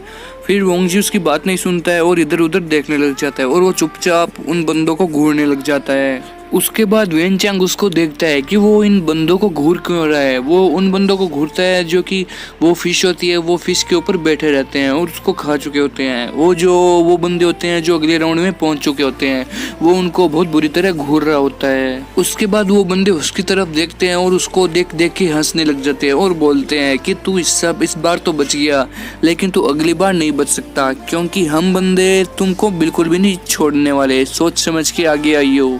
उसके बाद वो जो लड़का होता है वो अपना चाकू घुमा के उसको ताने मारने की कोशिश करता है और बोलता है कि मैं ही सबसे ज़्यादा पावरफुल हूँ और हमने इस मॉन्स्टर फिश पे कब्जा कर लिया है, अब तुम कुछ भी नहीं कर सकते, हम तुमको छोड़ेंगे नहीं। उसके बाद वोंगजे वेनचांग को बोलता है कि तुम मेरी कॉलर छोड़ो और मैं देखता हूँ आज ये साले मेरे क्या करते हैं। अगर ये भी ज़्यादा जिद करेंगे तो मैं भी बहुत जिद करूँगा, मैं पीछे क्यों हटूँ। उसके बाद वोंगजे होश में आ जाता है और अपना शर्ट उतार देता है, जो शर्ट खून से भरा होता है, क्योंकि वो उन मॉन्स्टर फिशेस को खाता है इसलिए उसका शर्ट खून में भर जाता है। उसके बाद वोंगजे उनको अंगुली दिखा देता है। उसके बाद वेनचांग बोलता है कि अरे तुम क्या कर रहे हो, अरे वो कोई नॉर्मल बंदे नहीं है, वो हमको मार डालेंगे। वोंगजे क्या कर रहे हो तुम, चलो ना, इनसे क्यों पंगा ले रहे हो। फिर वोंगजे उनको अंगुली दिखा के हंसने लग जाता है। उसके बाद वेनचांग वोंगजे को बोलता है कि हम जल्दी जा रहे हैं, उनको हिलाओ मत, अगर तुम उनको हिलाओगे तो वो हमको बहुत ही परेशानी करेंगे, इसलिए चलो। लेकिन वोंगजे भी मानता नहीं है, वो भी उनको अंगुली दिखा देता है। फिर वोंगजे वेनचांग को बोलता है कि उन्होंने मुझे ट्रिगर्ड किया था, उन्होंने सबसे पहले मुझे ट्रिगर किया, इसलिए मैं भी उनको करूंगा, मैं क्यों पीछे हटूं भाई। उसके बाद वोंगजे बोलता है कि क्या तुम अभी तक इसे नहीं समझते वेनचांग। उसके बाद वेनचांग बोलता है कि वो एक टीम है, हम उनसे पंगा नहीं ले सकते। अब सेकंड इस राउंड में जाने के लिए 20 लोग ही बचे हैं और 20 में से ज्यादातर उन बंदों को जानती हैं, इसलिए वो सारे के सारे मिलकर एक टीम बन चुके हैं, इसलिए हमको उनसे बचना है और एक अपनी मजबूत टीम बनानी है, वेनचांग और वोंगजे वर्सेस ये वाली टीम। उसके बाद वेनचांग बोलता है कि वो एक भेड़ी के झुंड की तरह है और मैं जानता नहीं था कि इनको पहले से रूल पता है, इसलिए वो अपने साथ हथियार लेके आए थे। फिर वेनचांग वोंगजे को बोलता है कि जब मैंने इंटरनेट पे देखा था कि वो जो क्या बोलते हैं उसको, मैंने वो उनके नियम देखे थे यार, मुझे याद नहीं आ रहे उन नियमों के बारे में, वो नियम बहुत ही हार्ड थे। उसके बाद वोंगजे बोलता है कि ऐसा कैसे हो सकता है, जब मैंने इंटरनेट पे सर्च किया तो मैंने पाया कि वहाँ पे ये सब अफवाहें हैं और ये सब फेक है, लेकिन हम ही तो अब रियल में यहाँ पे फंस चुके हैं, अब हम क्या करेंगे। वो वेनचांग अब तुम ही बताओ। उसके बाद वो बोलता है कि कुछ लोग आश्रित बनने के बाद सबसे पहले तो अपनी फैमिली की पावर को कंट्रोल करेंगे और उसको ज़्यादा से ज़्यादा बढ़ाने की कोशिश करेंगे और वो इनसाइट्स में लीकिंग भी करेंगे। वो अपने फैमिली को इस चैन में आगे तक पहुंचाने के लिए कुछ भी करेंगे और ज़्यादा से ज़्यादा मेहनत करेंगे। मैं ये सब गूगल पे सर्च किया था। उसके बाद वोंगजे वेनचांग को बोलता है कि वे बहुत ही चालाक और ऑर्गेनाइज्ड है, ये गेम उनके बैग में है। फिर वो बोलता है कि इसका हमसे कोई लेना देना नहीं है, लेकिन लेकिन क्या तुम इसको अपनी आंखों से देख सकते हो? बिल्कुल भी नहीं, तुम इसको अपनी आंखों से बिल्कुल भी नहीं देख सकते, क्योंकि ये तुमको अच्छा ही नहीं लगेगा।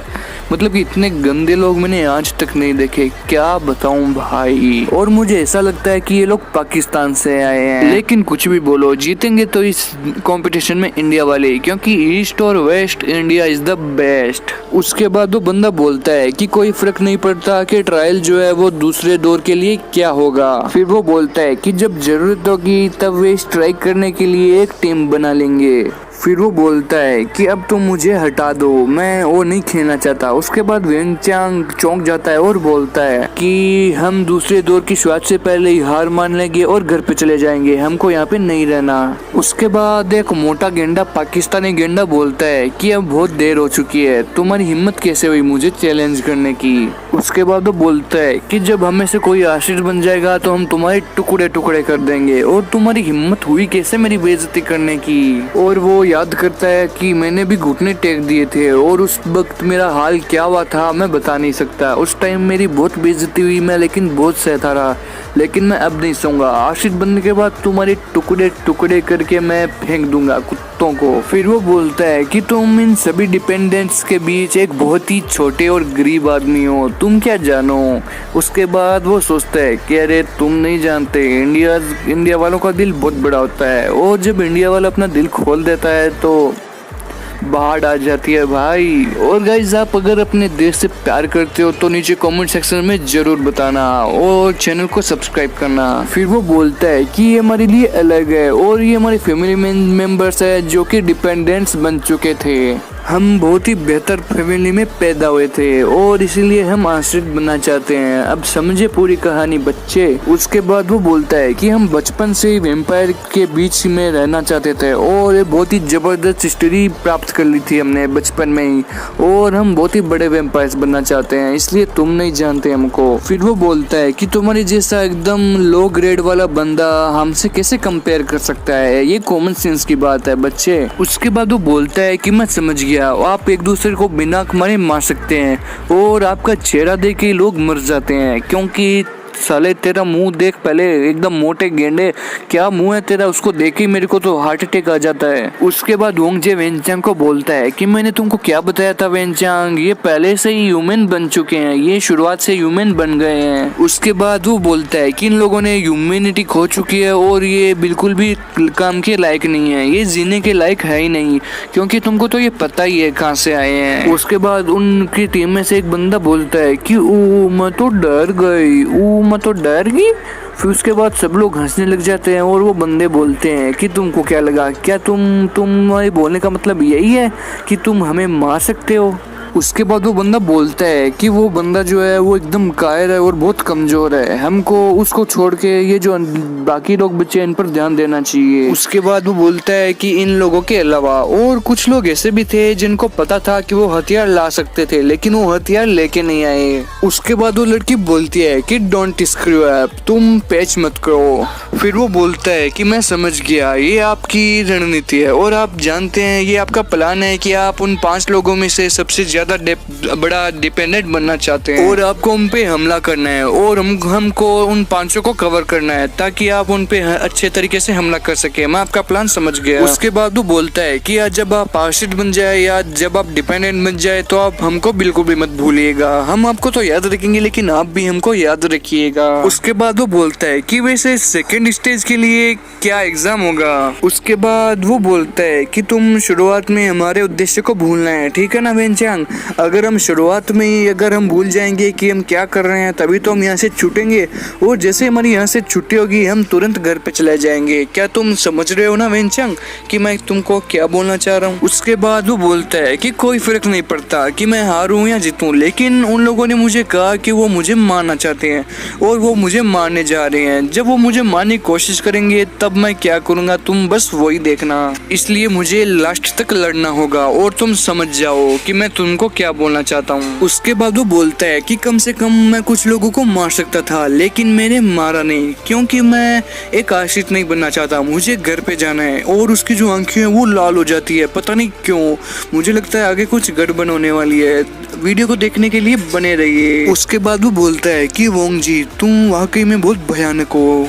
फिर वेनचांग बोलता है कि अगर वोंग जी को दूसरों से कंपेयर करेंगे तो वो और भी भयानक मिलेगा, क्योंकि वो दुनिया में सबसे भयानक आदमी है, क्योंकि उसने जो सारी की सारी फिशेज है वो एक बार में बाहर निकाल दी थी। उसके बाद में वोंग जी बोलता है, मतलब वोंग जी को वेनचांग बोलता है कि वाकई में तुम्हारे साथ हुआ क्या था।